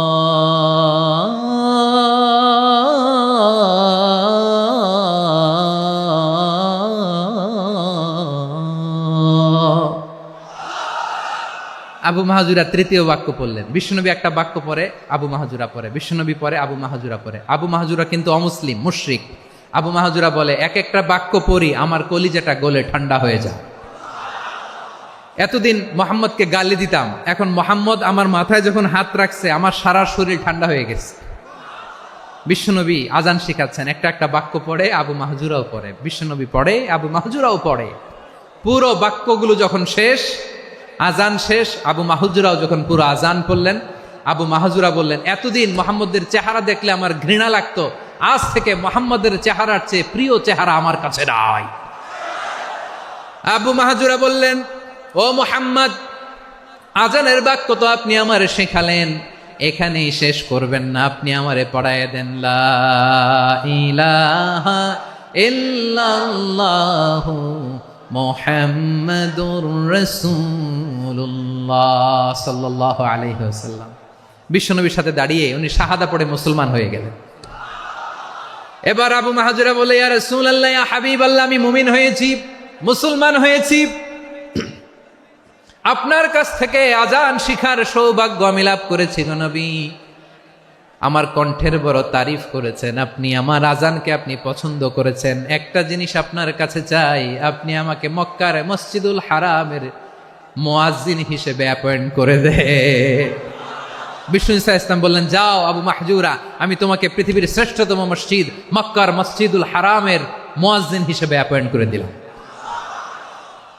দেখছেন কিভাবে ট্যালেন্ট হান্টিং করতে হয়, কিভাবে হিউম্যান রিসোর্স মানব সম্পদকে ব্যবহার করতে হয়। আসছিল আজানকে ভেঙ্গাইতে, আসছিল কেন? আজানকে ব্যঙ্গ করার জন্য, বিকৃত করার জন্য। আজানকে বিকৃত করতে যে ইসলামের সবচেয়ে শ্রেষ্ঠ মসজিদের মুয়াজ্জিন হয়ে গেল। পড়েন সুবহানাল্লাহ। হযরত আবু মাহজুরা রাদিয়াল্লাহু তাআলা আনহু ওনার এই সুললিত কণ্ঠ ব্যবহার করে মসজিদুল হারামে এত সুন্দর করে আল্লাহু আকবার বলে আজান দিতেন। মানুষগুলোর, মুসল্লিগুলোর, মক্কাবাসীর হৃদয়কে তিনি বিগলিত করে দিতেন, মানুষের হৃদয়কে ঠান্ডা হয়ে যেত। শুধু এখানেই শেষ না আমার যশোরের ভাইয়েরা। বিশ্বনবী যখন সাইয়েদনা আবু মাহজুরা রাদিয়াল্লাহু তাআলা আনহুকে আজান শিখাচ্ছিলেন, বলেন তো বিশ্বনবীর হাতটা কোথায় ছিল? আবু মাহজুরার মাথার সামনে, এই চুলের উপরে ছিল। আবু মাহজুরা ওই স্মৃতিটাকে ধারণ করবার জন্য, ওই স্মৃতিকে বহন করার জন্য বিশ্বনবীর মোবারক হাত আবু মাহজুরার কপালের চুলের যেই জায়গায় লেগেছে, মৃত্যুর আগের দিন পর্যন্ত আবু মাহজুরা মাথার ওই চুলে কোনোদিন ছুরি আর কামার লাগায় নাই, সেখানে কেচি লাগায় নাই, চুলের মধ্যে খুর লাগায় নাই। আবু মাহজুরা ডান দিকের চুল কাটতো, বাম দিকের চুল কাটতো, পেছনের চুল কাটতো, সামনের চুল কাটতো না। আবু মাহজুরা রাদিয়াল্লাহু তাআলা আনহুর সামনের চুলগুলো বড় হতে হতে বড় হতে হতে যখন এত বড় হয়ে যায়, তিনি চুলগুলো পেঁচিয়ে মাথার মধ্যে রাখতেন, তারপরে তিনি পাগড়ি পরতেন। সবাই জিজ্ঞেস করতো, আবু মাহজুরা, এটা আবার কেমন স্টাইল? দেখতে তোমারে কি বিদঘুটে লাগে, কেমন অড লাগে, কেমন খারাপ দেখা যায়। মক্কায় এমন কোনো মানুষ তো দেখি নাই, ডানে চুল কাটে, বায়ে চুল কাটে, পেছনে চুল কাটে, সামনে কাটে না। ওরে আবু মাহজুরা, কেমন দেখা যায় তোমারে, তুমি সামনের চুল কাটো না কেন? আবু মাহজুরা বলে, আমি হাঁটু গেড়ে পেয়ারা নবীর সামনে বসেছিলাম, আমার এই মাথার চুলের মধ্যে মুবারক হাত লাগিয়ে বিশ্বনবী নিজে আমাকে আজানের প্রতিটা বাক্য শিক্ষা দিয়েছেন। বিশ্বনবীর মোবারক হাত, পবিত্র হাত আমার মাথার চুলের যেই জায়গায় লেগেছে, আমি চাই ওই চুলগুলা নিয়ে আমি আমার কবরের ভিতরে যাব। সাইয়েদনা আবু মাহজুরা রাদিয়াল্লাহু তাআলা আনহু ইন্তেকালের আগের পর্যন্ত মাথার সামনের চুলগুলা কাটে নাই। মাথার সামনের চুল তিনি কাটেন নাই। সুবহানাল্লাহ বিহামদি। কেমন ভালোবাসতেন বিশ্বনবী সাহাবীদেরকে, সাহাবারা কেমন ভালোবাসতেন বিশ্বনবীকে। সামনের চুলগুলো বড় হতে হতে এত বড় ছিল, পেঁচিয়ে রেখে পাগড়ি পরতেন, কাটতেন না। নবীর হাত লেগেছিল। সুবহানাল্লাহ পড়েন।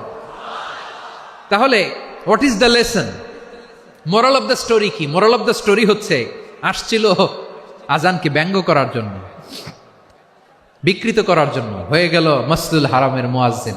দেখেন বিশ্বনবী একটা খারাপ সিচুয়েশনের মধ্যে থেকে কি ভালো জিনিস বের করে আনলেন। আমি যে শুরুতে বলেছি কিভাবে তিনি হিউম্যান রিসোর্সকে ডেভেলপ করেছেন, ম্যানেজ করেছেন। তিনি যে চৌকস ট্যালেন্ট হান্টার ছিল, দেখেন সবার মধ্যে থেকে এর বাছাই করে মুয়াজ্জিন বানাই দিয়েছেন। সুবহানাল্লাহ পড়েন। তার মানে এই না সবাইরে ধরে ধরে উনি মুয়াজ্জিন বানাইছেন। যার যেই ট্যালেন্ট আছে তাকে ওই কাজে অ্যাসাইন করেছেন। যার যেই প্রতিভা আছে তার প্রতিভাকে ইসলামের কাজে লাগিয়েছেন। সুবহানাল্লাহ পড়েন। এই ইসলাম নিয়ে আমরা সংসদ ভবন সাজাবো, রাজি আছি না নাই? শেকড় ভুলে যাওয়া যাবে না। আমরা ধাপে ধাপে শারিয়া আইনের দিকে যাব ইনশাআল্লাহ, কিন্তু জঙ্গিবাদ দিয়ে নয়, কট্টরপন্থা দিয়ে নয়। আমরা ইন্টেলেকচুয়ালি, গ্রাজুয়ালি, ধাপে ধাপে শারিয়া আইনের দিকে মুভ করবো ইনশাআল্লাহ। বলো লিল্লাহি তাকবীর। এদেশের আসল পরিচয় সবাই বলে না, আওয়াজ করে, এদেশের আসল পরিচয়। এদেশে আজান শুনে সূর্য ওঠে শহর গ্রামে, এদেশে আজান শুনে সূর্য ডুবে সন্ধ্যা নামে, এদেশে সকল কাজে সবাই বলে বিসমিল্লাহ, এদেশে ভালো কিছু দেখে শুনে হাসি মুখে সবাই বলে মাশা আল্লাহ। সুবহানাল্লাহ, সুবহানাল্লাহ, সুবহানাল্লাহ, সুবহানাল্লাহ, সুবহানাল্লাহ, সুবহানাল্লাহ, সুবহানাল্লাহ, সুবহানাল্লাহ। ও নবীন তরুণ, তোমার কিসের এত ভয়? জেনে রেখো বাংলাদেশের আসল পরিচয়। বাংলাদেশের আসল পরিচয় ইসলাম। আওয়াজ তুলে বলো, আসল পরিচয় কি? এদেশে পরস্পরে দেখা হলে দেয় সালাম, এদেশে আমজনতার হৃদয় জুড়ে পাক্কা আলাম। ঠিক কি না? এদেশে বিপদ এলে সর্বজনে সর্বক্ষণে দোয়া পড়ে ইন্না লিল্লাহ, সুবহানাল্লাহ, সুবহানাল্লাহ, সুবহানাল্লাহ, সুবহানাল্লাহ। এদেশে আজান শুনে সূর্য ওঠে শহর গ্রামে, এদেশে আজান শুনে সূর্য ডুবে সন্ধ্যা নামে, এদেশে সকল কাজে সবাই বলে বিসমিল্লাহ, এদেশে ভালো কিছু দেখে শুনে হাসি মুখে সবাই বলে মাশা আল্লাহ। সুবহানাল্লাহ, আওয়াজ করে সুবহানাল্লাহ, সুবহানাল্লাহ, সুবহানাল্লাহ, সুবহানাল্লাহ। সবাই একসাথে সুবহানাল্লাহ, সুবহানাল্লাহ, সুবহানাল্লাহ, সুবহানাল্লাহ। এদেশের আসল পরিচয় কি? আওয়াজ করে বলতে ভয় লাগে। এদেশের আসল পরিচয় কি? ইসলাম দিয়ে আমাদের সংসদ ভবন চলুক, আমরা চাই কি চাই না? বঙ্গভবনে লা ইলাহা ইল্লাল্লাহর পতাকা উড়ুক, আমরা চাই কি চাই না? প্রতিটি জেলা অফিসে, ডিসি অফিসে লা ইলাহার পতাকা ঝুলুক, আমরা চাই কি চাই না? কারা কারা চাই হাত তুলে আল্লাহরে দেখায়।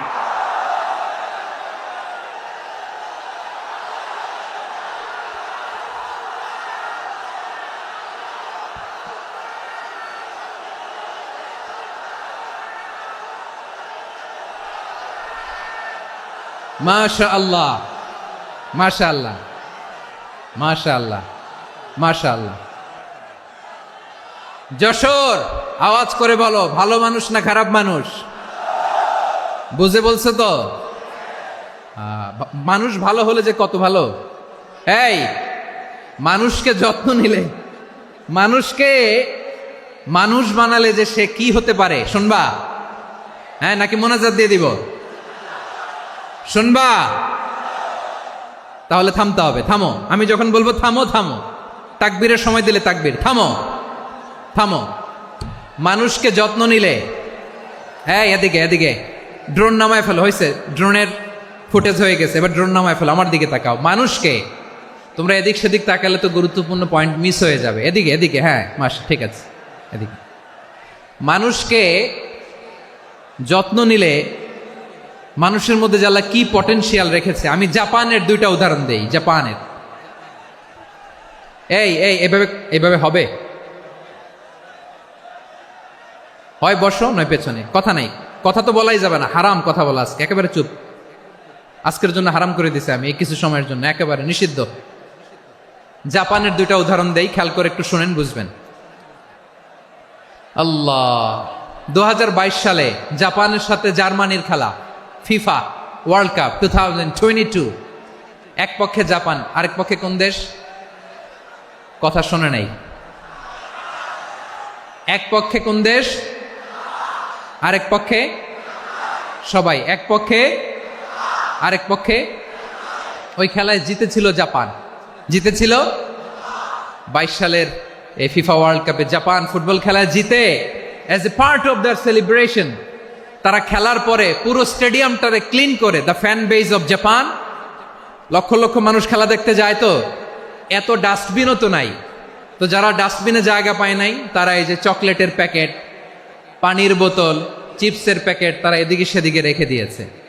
জাপানের ভক্তরা, জাপানের ফলোয়াররা, as a part of their celebration তারা খেলার পরে পুরো স্টেডিয়ামের সব ময়লা আবর্জনা ক্লিন করে তারপরে বিদায় নিয়েছে। তাদেরকে কি ক্লিন করার দায়িত্ব দেওয়া হয়েছিল? এই যশোর, জাপানের যে ছেলেরা খেলা দেখতে গেছিল ওদেরকে কি ক্লিন করার দায়িত্ব দিছিল? তারা কি স্টেডিয়ামের পরিচ্ছন্নতা কর্মী? তাদের আকল, তাদের সিক্স সেন্স তাদেরকে বলেছে। ছোটবেলা থেকে জাপান গভর্নমেন্ট ওদেরকে এত পরিচ্ছন্নতা শেখায়, ক্লিনলিনেস অ্যাওয়ারনেস ক্যাম্পেইন করায়। ক্লাসে আমি দেখেছি, ক্লাসে নিজের বেঞ্চ নিজে মুছে, ক্লাসের মাঝখানে একটা সময় দেয়, নিজের টেবিল নিজে মুছে, নিজের ক্লাসরুমটা নিজে পরিষ্কার করে। রাস্তাঘাটে একটা ধুলা নাই, ময়লা নাই, একটা টিস্যু নাই। খেলার পরে গোটা বিশ্বকে তাক লাগিয়ে দিয়েছে। জাপানের ফ্যানরা সবার রেখে যাওয়া গার্বেজ, টিস্যু, বোতল পরিষ্কার করে তারপরে স্টেডিয়াম থেকে বিদায় নিয়েছে। আমরা কেন এমন হইতে পারলাম না? আমরা কেন এমন হইতে পারলাম না?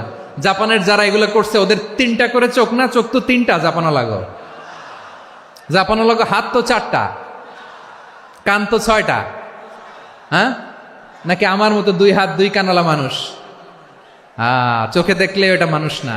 চিন্তা করছেন? তার মানে জাপানিজদেরকে যে গ্রুমিং করে শিখানোর মাধ্যমে পরিচ্ছন্ন বানানো গেছে।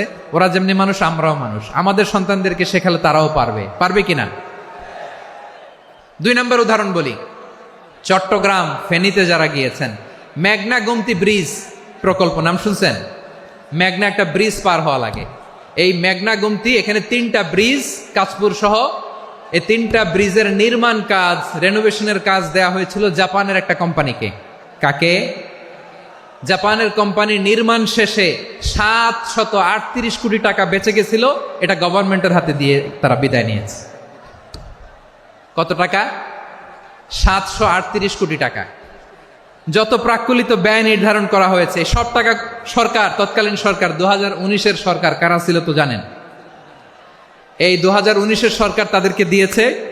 তারা রিনোভেশন নির্মাণ শেষে 738 কোটি টাকা অতিরিক্ত বেঁচে গেছিল, এটা আবার গভর্নমেন্টের হাতে বুঝাই দিয়ে তারা বিদায় নিচ্ছে। আমরা কেন এমন হইতে পারলাম না?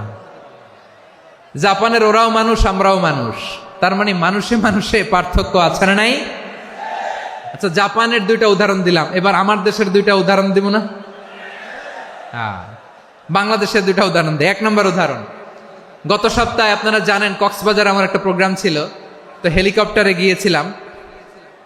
ফেনী জেলা যখন পার হচ্ছি আমি দেখলাম 3টা উইন্ডমিল চিনেন তো, বিশাল পিলার, 3টা-4টা পাখা থাকে, বায়ু বিদ্যুৎ কেন্দ্র, বাংলাদেশের প্রথম বায়ু বিদ্যুৎ কেন্দ্র এটা, মুহুরী প্রজেক্ট বলে এটা সম্ভবত, মুহুরী প্রজেক্ট। তো সাগরের বাতাসের ঝাপটায় এটা ঘুরে এনার্জি হয়, ইলেকট্রিসিটি উৎপাদন হয়। তো আমি পাইলটকে বললাম, ভাই এগুলো থেকে কেমন ইলেকট্রিসিটি উৎপাদন হয়? কয় হুজুর একটুও হয় না, কিছুই হয় না। কিছুই হয় না মানে? বলে হুজুর বাংলাদেশে যত উইন্ডমিল আছে এটার পাখা একটাও ঘুরে না। আল্লাহ, বলেন কি? তাহলে যে কোটি কোটি টাকা ব্যয় করে যে উইন্ডমিল, কয় হুজুর ভিতরে ফিটফাট, উপরে ফিটফাট, ভিতরে সদরঘাট। তার মানে কোটি কোটি টাকা দিয়ে এই উইন্ডমিল বানায়, এখানে কিছু নাই। দুর্নীতির আড্ডাখানা, আখড়াখানা বাংলাদেশ, ঠিক কিনা বলেন? হায় রে, জাপানিজরাও মানুষ, আমরাও মানুষ। আমার এক নিকটাত্মীয় সরকারি চাকরিজীবী, উনি আমাকে বললেন, বাংলাদেশের আরেকটা উদাহরণ দেই। উনি আমাকে বললেন যে প্রতি বছর আমাদের অফিসের ফার্নিচার চেঞ্জ করে। আমি বললাম প্রতি বছর ফার্নিচার চেঞ্জ করে কেন? বলে যে ফার্নিচার নতুন পারচেজ করলেই তো এখানে টাকা, নতুন কিনতে পারলেই টাকা, নতুন উন্নয়নের সবক শোনাতে পারলেই টাকা। প্রথম আলোর রিপোর্ট, কি আলো? প্রথম আলোর রিপোর্ট, গত 15 বছরে উন্নয়নের নামে লুটপাট হয়েছে প্রায় 3.25 লাখ কোটি টাকা। কার রিপোর্ট? আমাদের বানানো কথা? প্রথম আলোর রিপোর্ট। গত 15 বছরে কারা ছিল জানেন তো? হ্যাঁ, শুধু ওনাদেরকেই দোষ দিয়ে লাভ নাই। স্বাধীনতার পর থেকে শুধু শাসকের হাত বদল হয়েছে, আমরা কিছু পাই নাই, ঠিক কিনা বলেন? শুধু ওনাদের দোষ দিয়ে কি লাভ? একদল খাইছে, আরেক দল খাওয়ার জন্য রেডি হয়ে আছে। আমরা এরকম চাই না। আমরা চাই স্বাধীন সার্বভৌম বাংলাদেশ, আমরা চাই দুর্নীতিমুক্ত বাংলাদেশ। আমি নিউজটা যে কতবার পড়লাম, এটা কি সম্ভব? 3.25 লাখ কোটি টাকা লুটপাট, মানে লুটপাট করতে করতে এদেশের জনগণকে ফুটপাতে বসায় দিচ্ছে। প্রিয় ভাইয়েরা, তাহলে জাপানের মানুষও মানুষ, আমরাও মানুষ। সিদ্ধান্ত আপনার, কোন মানুষ হবেন, ভালো মানুষ না খারাপ মানুষ? আজকের আলোচনার বিষয় হচ্ছে মানব সম্পদের উন্নয়ন, human resource development. It's a process to increase the capacity of knowledge, skill, capacity of the people of a country. একটা দেশের মানুষের জ্ঞান, তাদের দক্ষতা কি করে বাড়ানো যায়, বাড়িয়ে দেশের উন্নয়ন করানো যায়, এটাই হচ্ছে মানব সম্পদ উন্নয়নের মূল কথা। তাহলে মানব সম্পদ হচ্ছে একটা দেশের সবচাইতে শক্তিশালী পুঁজি। প্রাকৃতিক সম্পদ, খনিজ সম্পদের চেয়েও দামি হচ্ছে মানব সম্পদ। আমার প্রিয় যশোর, প্রাকৃতিক সম্পদ, খনিজ সম্পদের চেয়ে দামি সম্পদ কি সম্পদ? আল্লাহ তাআলা দয়া করে আমাদেরকে এই মানব সম্পদ দিয়েছেন। আসুন আমাদের এই মানুষগুলোকে আমরা সোনার মানুষ বানাই। রাজি আছেন তো সবাই? রাজি আছেন? মানুষ পারে না এমন কোনো কিছু নাই, চাইলে সব পারে। এজন্য মানুষকে তারবিয়া দিতে হবে, যথাযথভাবে তাদেরকে গড়তে হবে। আসুন আমরা সিরাতের আয়নায় বিশ্বনবীর জীবনী থেকে দেখি তিনি কিভাবে হিউম্যান রিসোর্সকে ম্যানেজ করতেন। যদি আপনাদের সময় হয়, 2-1টা উদাহরণ দিয়ে আজকে আমি আমার আলোচনার বিদায় নিব। হবে সময় হবে কয়েক মিনিট? হ্যাঁ, শান্ত থাকবেন তো? শান্ত থাকবা? হ্যাঁ, ঠিক আছে। এই ধাক্কার মধ্যে ঢুকছে, এবার মজা বুঝতেছো তো? হ্যাঁ, মানা করছিলাম না? ঠিক আছে, টের পাও। হ্যাঁ, ঠিক আছে। যে আওয়াজ করবে আমি ওকে দেখতেছি, কে কে আওয়াজ করে দেখতেছি। শেষ কথা, শেষের দিকে চলে আসছি। বিষ্ণু ইসলাম কিভাবে হিউম্যান রিসোর্সকে ম্যানেজ করতেন, মজার কথা আছে কয়েকটা, বলে বিদায় নিব।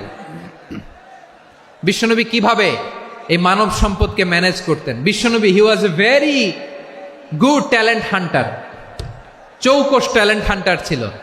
কার মধ্যে কি ট্যালেন্ট আছে দেখলেই বুঝে ফেলতেন। সুবহানাল্লাহ পড়বেন না? কি নবী আমরা পেয়েছি! He was a very good talent hunter. আমার নবী, তিনি চৌকস ট্যালেন্ট হান্টার ছিলেন। কার মধ্যে কি প্রতিভা বের করতেন, ওই প্রতিভাকে ইসলামের কল্যাণে কাজে লাগাতেন। সুবহানাল্লাহ বলেন। যাকে যেই জায়গায় সেট করলে ভালো হবে তাকে ওই জায়গায় সেট করতেন। কয়েকজন সাহাবীর জীবনী শোনাই।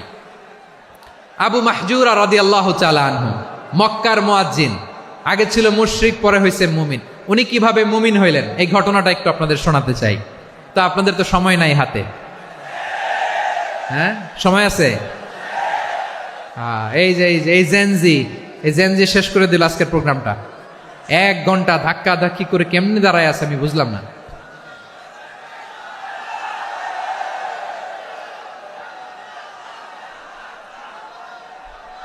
না তাকবির না, চুপ করতে হবে। What I need you stop, just shut up, চুপ। হ্যাঁ ঠিক আছে, এভাবে।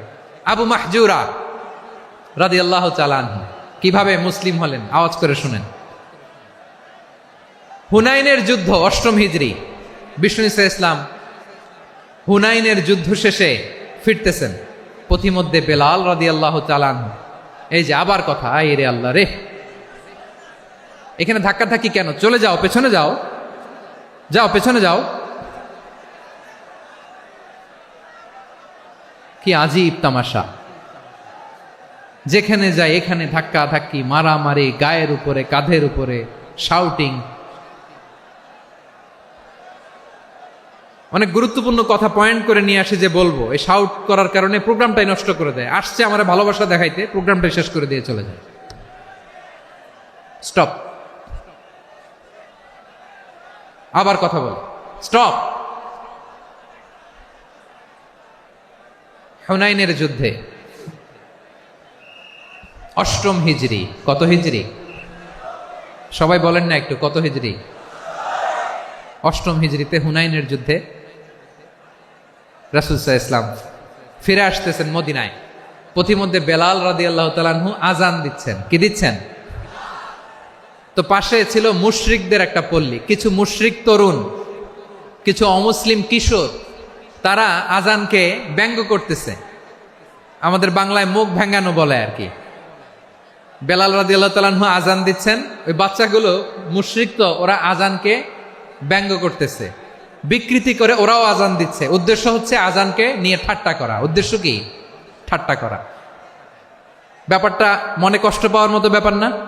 কিন্তু বিশ্বনবী ওইখানে দেখেন কি খুঁজলেন। বিশ্বনবী খেয়াল করলেন অমুসলিম কিশোরদের মধ্য থেকে একটা কিশোরের গলাটা বড় দরাজ গলা, কণ্ঠটা বড় সুন্দর। খেয়াল করে দেখলেন যে কিছু কিশোর বেলালের আজানকে ব্যঙ্গ করে, বিকৃতি করে, কিন্তু একজনের কণ্ঠ দেখতে পাচ্ছেন না এত দূরে, কিন্তু কণ্ঠটা বড় সুন্দর, দরাজ গলা। বিশ্বনবী সাহাবীদেরকে বললেন, ধরো এগুলারে, ধরো। সবগুলারে ধরে বিশ্বনবীর সামনে আনা হলো। ওরা হাঁটু গেড়ে বসলো। বিশ্বনবী বললেন, তোমাদের মধ্যে কে যেন ব্যঙ্গ করে আজান দিচ্ছিল, তার গলাটা বড় উঁচু, গলার বেসটা বড় মজবুত, মেলোডিয়াস, সুমধুর কণ্ঠ। কে? আবু মাহজুরা বলে, আমার বন্ধুরা সবাই আমার দিকে আঙ্গুল দেখায়, আমি পড়ে গেছি বিপদে। রাসূল সাল্লাল্লাহু আলাইহি ওয়াসাল্লাম বাকি অমুসলিম তরুণদেরকে ছেড়ে দিলেন, বললেন তোমরা যাও। এবার আবু মাহজুরারে পাইছে। যায়েদ বিন সাবিত রাদিয়াল্লাহু তাআলা আনহু, নাম শুনেছেন? যশোর, কথা বেরোয় না। যদি জিগায় সালমান খানের নাম শুনছেন, সবাই হাত তুলবে, জি হুজুর শুনছি, মানে সব দেখা শেষ। সালমান খান, আমির খান, অমুক খান, সব খান মুখস্থ, কিন্তু যায়েদ বিন সাবিতের নাম মুখস্থ নাই মুসলমানদের। যেই সাহাবী মাথার সামনের চুল কাটে নাই, মসজিদুল হারামের মুয়াজ্জিন বানাইছেন বিশ্বনবী, ওই সাহাবীর নাম কি? খায়া ফেলাইছে, স্লোগানের সাথে খায়া ফেলাইছে। আবু মাহজুরা। কি নাম? আবু মাহজুরা আল জুমাহি রাদিয়াল্লাহু তাআলা আনহু। এই নামটা আজকে নিয়ে যাইতে হবে যশোর। আবু মাহজুরা রাদিয়াল্লাহু তাআলা আনহু। 2 নম্বরে বলছিলাম যায়েদ বিন সাবিত রাদিয়াল্লাহু তাআলা আনহু।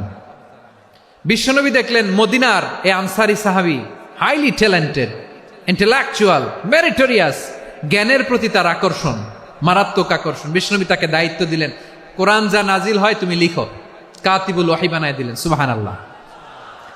যায়েদ বিন সাবিতরে আবার আজান শিখান নাই, কারণ তার মধ্যে বিশ্বনবী প্রতিভা দেখেছেন, একাডেমিক প্রতিভা। বিশ্বনবীর একাডেমিক প্রজেক্টগুলো তিনি হ্যান্ডেল করতেন। যায়েদ বিন সাবিত ছিল বিশ্বনবীর ব্যক্তিগত সচিব। কি ছিল?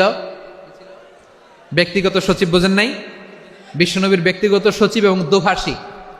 ইহুদিরা কিছু লিখে দিলে এটার অর্থ বিশ্বনবীরে বুঝায় দিতেন, আবার ইহুদিদের কাছে কিছু লিখতে হলে তিনি লিখে দিতেন। বিশ্বনবী একদিন বললেন, ইন্নী ওয়াল্লাহি মা আমানু ইয়াহুদা আলা কিতাব। ইহুদিরা যে চিঠি পাঠায় অর্থ তো বুঝি না, আরেক ইহুদি আইনে অর্থ করা লাগে। আবার ইহুদিদের কাছে কিছু লিখে পাঠাইতে চাইলে আমরা তো লিখতে পারি না, ইহুদিরে দিয়ে লেখা লাগে। ওরা যে পয়রা শোনায় লিখে দেয়, আমি ওদের বিশ্বাস করি না। আমার নিজের একজন লোক দরকার। বিশ্বনবী এই যায়েদ বিন সাবেতকে চুজ করলেন ল্যাঙ্গুয়েজের জন্য। উনি বললেন, যায়েদ, তোমার সফট স্কিলকে ডেভেলপ করতে হবে, তুমি হিব্রু ল্যাঙ্গুয়েজ শিখে ফেলো। যায়েদ বিন সাবেত বলল, বিশ্বনবীর মোটিভেশন আর ইন্সপিরেশন পেয়ে আমি 15 দিনে ইহুদিদের এই হিব্রু ল্যাঙ্গুয়েজ শিখে ফেললাম। শুধু শিখে ফেললাম না, হাত্তা হাদিকতু, even I became master in the language. এই ভাষা আমি পারদর্শী হয়ে গেলাম।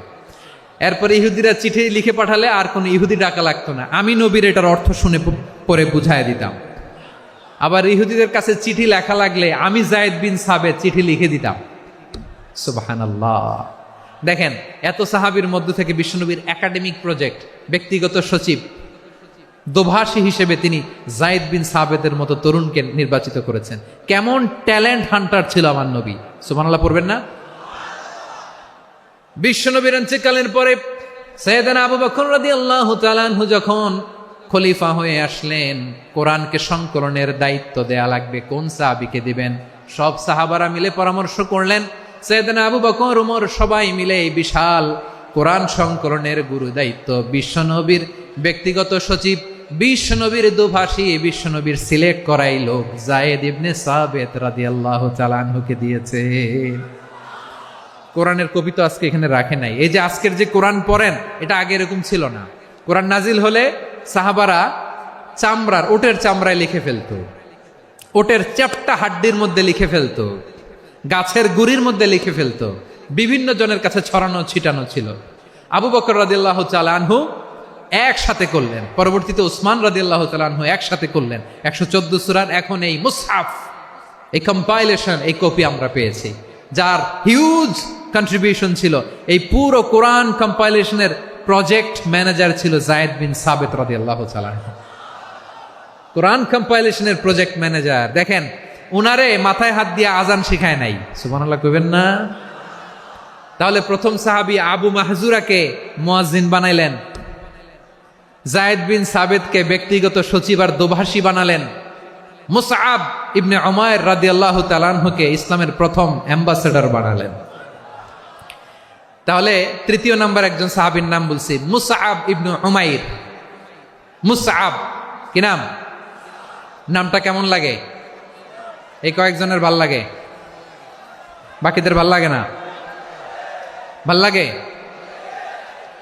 এই আর কয়েকটা মিনিট দেওয়া যাবে না আমাকে আল্লাহর রাস্তে? হ্যাঁ, ঠিক আছে। আমি তোমাদেরকে ভালোবাসা দেখাবো, দোয়া করব, যদি চুপ থাকো, একেবারে চুপ, কষ্ট সহ্য করো, বাকিরে যা সওয়াব পাবে তোমরা ডবল পাবা, যেহেতু কষ্ট বেশি, কিন্তু চুপ। 3 নম্বর সাহাবীর নাম মুসআব। এই ধাক্কাধাক্কি কেন রে ভাই? না, এরকম হইলে আসবো না যশোর, আমি আর আসবো না। হয় পিছনে চলে যাও, নাহলে চুপ, ধাক্কাধাক্কি নাই। 3 নম্বর সাহাবীর নাম মুসআব। কি নাম? He was the first ambassador in Islam. ইসলামের প্রথম ডিপ্লোমাট, প্রথম কূটনৈতিক, ইসলামের প্রথম ডিপ্লোমাট, প্রথম অ্যাম্বাসেডর মুসআব ইবনে উমাইর। মক্কার তরুণ যুবক, উনি পারফিউম লাগাইলে মানুষ দেখলেই বুঝতো এটা মুসআব লাগাইছে। এমন ড্যাশিং ফেসের ছিল, এমন স্মার্ট ড্যাশিং ফেস, এমন পার্সোনালিটির মানুষ ছিল মুসআব রাদিয়াল্লাহু তাআলা আনহু। কারণ যিনি ইসলামের স্পোকম্যান হবেন, মুখপাত্র হবেন, তার স্মার্ট হওয়ার দরকার আছে না নাই? আকাবার প্রথম শপথ যখন হলো, তাদের সাথে বিষ্ণু ঈসা ইসলাম মদিনাতে একজন মুখপাত্র পাঠালেন, ডিপ্লোমাটকে পাঠালেন, অ্যাম্বাসেডর অফ ইসলাম। তিনি হচ্ছেন মুসআব ইবনে উমাইর। পড়েন সুবহানাল্লাহ। বিশ্বনবী দেখলেন সে অনেক স্মার্ট, তার ডেডিকেশন আছে, সিনসিয়ারিটি আছে, এবং মদিনায় যে আউস খাজরাজ গোত্রের নেতাদের সাথে ডিল করতে হবে, ইহুদিদের সাথে ডিল করতে হবে, ওখানে একজন পাক্কা জানু খেলোয়াড়ের দরকার আছে না নাই? মুসআব ইবনে উমাইর রাদিয়াল্লাহু তাআলা আনহু, ওনাকে বিষ্ণু ইসা ইসলাম চুজ করলেন। এবং বিষ্ণু ইসা ইসলামের এই চুজিংটা, এই সিলেকশনটা এত সুন্দর ছিল, তিনি মদিনাতে যে বিশ্বনবী আসার আগেই মদিনার জমিনকে তিনি উর্বর করে ফেলছেন। প্রতিটা ঘরে ঘরে কালিমার দাওয়াত তিনি পৌঁছায় দিচ্ছেন। জুমার বিধান নাজিল হয়েছে, কিন্তু মক্কায় পরিবেশ নাই জুমা পালনের। বিষ্ণু ইসা ইসলাম একজনকে দিয়ে খবর পাঠালেন, যাও মদিনায় মুসাবকে যে বলো, মুসাব তো আমার শিক্ষক, আমার স্পোকম্যান, মদিনাতে যেন তারা জুমা কায়েম করে। বিশ্বনবীর আগেই মুসাব মদিনার মুসলিমদেরকে নিয়ে মদিনায় প্রথম জুমা কায়েম করে ফেলছে। কোন সুবহানাল্লাহ। ডিপ্লোম্যাটদের কেমন হইতে হয়, অ্যাম্বাসেডারের কেমন হইতে হয়, মুসআব রাদিয়াল্লাহু তাআলা আনহুর কাছ থেকে শিখে নাও। মুসআব নামটা কেমন লাগে? যশোর, যাদের সন্তান হবে ছেলে সন্তান, আমার রাস্তায় পাইলে সবাই জিজ্ঞেস করে, হুজুর একটা নাম দেন, আমার ছেলে হবে। যশোরবাসীর জন্য আমি একটা নাম দিয়ে দিলাম, নাম রাখতে হবে মুসআব। কি নাম? নামটা যাদের ভাল লাগে, ছেলে সন্তান অনাগত আসবে, মনে চাইলে নাম রেখে দিবেন মুসআব রাদিয়াল্লাহু তাআলা আনহুর নামে মুসআব। তাহলে মুসআব রাদিয়াল্লাহু তাআলা আনহুকে বিশ্বনবী ল্যাঙ্গুয়েজ শিখান নাই, সফট স্কিল শিখান নাই।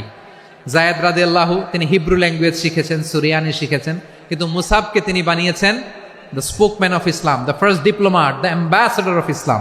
সুবহানাল্লাহ পড়বেন না? আব্দুল্লাহ ইবনে আব্বাস রাদিয়াল্লাহু তাআলা আনহু বিশ্বনবীর কাজিন, চাচাতো ভাই। আবার মাইমুনা রাদিয়াল্লাহু তাআলা আনহু, মাইমুনা নবীর স্ত্রী, তিনি ছিলেন আব্দুল্লাহর আপন খালা। তো নবীর বউ যদি উনার খালা হয়, নবী তার কি? বুঝে নাই, নবী তার কি? খালু। তাহলে সম্পর্ক অনেক গভীর, কাজিন আবার খালু। ছোট্ট মানুষ, তাই রাতে মাঝে মাঝে ঘরে থাকতো। বিশ্বনবী দেখলেন আব্দুল্লাহ যেহেতু আমার ঘরে ঢুকতে পারে, আব্দুল্লাহরে এই উম্মতের বড় শিক্ষাবিদ বানাইতে হবে। কথা বোঝে নাই? আব্দুল্লাহকে কি বানাইতে হবে? শিক্ষাবিদ, এডুকেটর অফ দিস উম্মা, এই উম্মার শিক্ষাবিদ বানাইতে হবে। তাই আব্দুল্লাহ ইবনে আব্বাসকে বিশ্বনবী হাতে কলমে শিক্ষা দিয়েছেন। আহারে, আর এরপরে যে কি ভাষা আসবে তোমাদের জন্য আমার মুখ থেকে আমি নিজেও জানি না। 1 ঘন্টা যাবত ধাক্কা ধাক্কি মারামারি, তো আসতে বলছে কে তোমাকে? পেছনে চলে যাও, জায়গা না পেলে। পুরো প্রোগ্রামটাই নষ্ট করে দিল।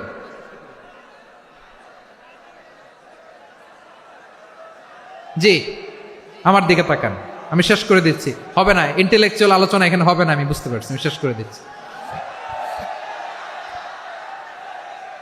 আব্দুল্লাহ ইবনে আব্বাস রাদিয়াল্লাহু তাআলা আনহু, মনোযোগ দিয়ে কয়েকটা মিনিট শুনুন, আমি এখনই শেষ করে দিচ্ছি, এরপর আওয়াজ করবে। এই যে এগুলো কি আমি বুঝলাম না। আমি বললাম না সব করা যাবে, বসে যাও, শুয়ে যাও, চলে যাও, আওয়াজ করা যাবে না। অন্যকে বসো এটাও বলার দরকার নাই, জাস্ট এদিকে তাকাও। আল্লাহ। আব্দুল্লাহ ইবনে আব্বাস রাদিয়াল্লাহু তাআলা আনহু, ওনাকে বিশ্বনবী হাতে কলমে শিক্ষা দিয়েছেন, যেহেতু উম্মতের শিক্ষাবিদ হবেন, এডুকেটর হবেন। তো বিশ্বনবী রাতে যখন তাহাজ্জুদ পড়তেন, ছোট্ট আব্দুল্লাহ ঘরে থাকতো। বুঝতে পেরেছেন? ছোট্ট মানুষ তো ঘরে থাকতো। তো বিশ্বনবী তাহাজ্জুদের জন্য একবার দাঁড়িয়েছেন, ছোট্ট আব্দুল্লাহ ওযু করে দাঁড়াইছে। আচ্ছা বলেন তো, ইমাম আর মুসল্লি মোট যদি 2 জন হয়, একজন ইমাম একজন মুসল্লি, তো মুসল্লি ইমামের কোন দিকে দাঁড়াবে? ডানে দাঁড়াবে। ছোট্ট আব্দুল্লাহ বুঝে নাই, বিশ্বনবী তাহাজ্জুদ শুরু করেছেন, উনি ইক্তেদা করছেন আর দাঁড়াইছেন বায়ে। কোথায় দাঁড়িয়েছেন? আব্দুল্লাহ বলেন, যখন আমি বায়ে দাঁড়ালাম, আখাযা রাসূলুল্লাহ সাল্লাল্লাহু আলাইহি ওয়াসাল্লাম উযুনি আল ইউমনা ইয়াফতিলুহা, বিশ্বনবী নামাজরত অবস্থায় আমার কান ধরে টেনে আমার ডান দিকে এনে দাঁড় করায় দিলেন। পড়েন সুবহানাল্লাহ। দেখেন, হাতে কলমে শিক্ষা। আর জীবনে ভুল হবে? কথা কয় না, আর ভুল হবে? আর ভুল হবে না।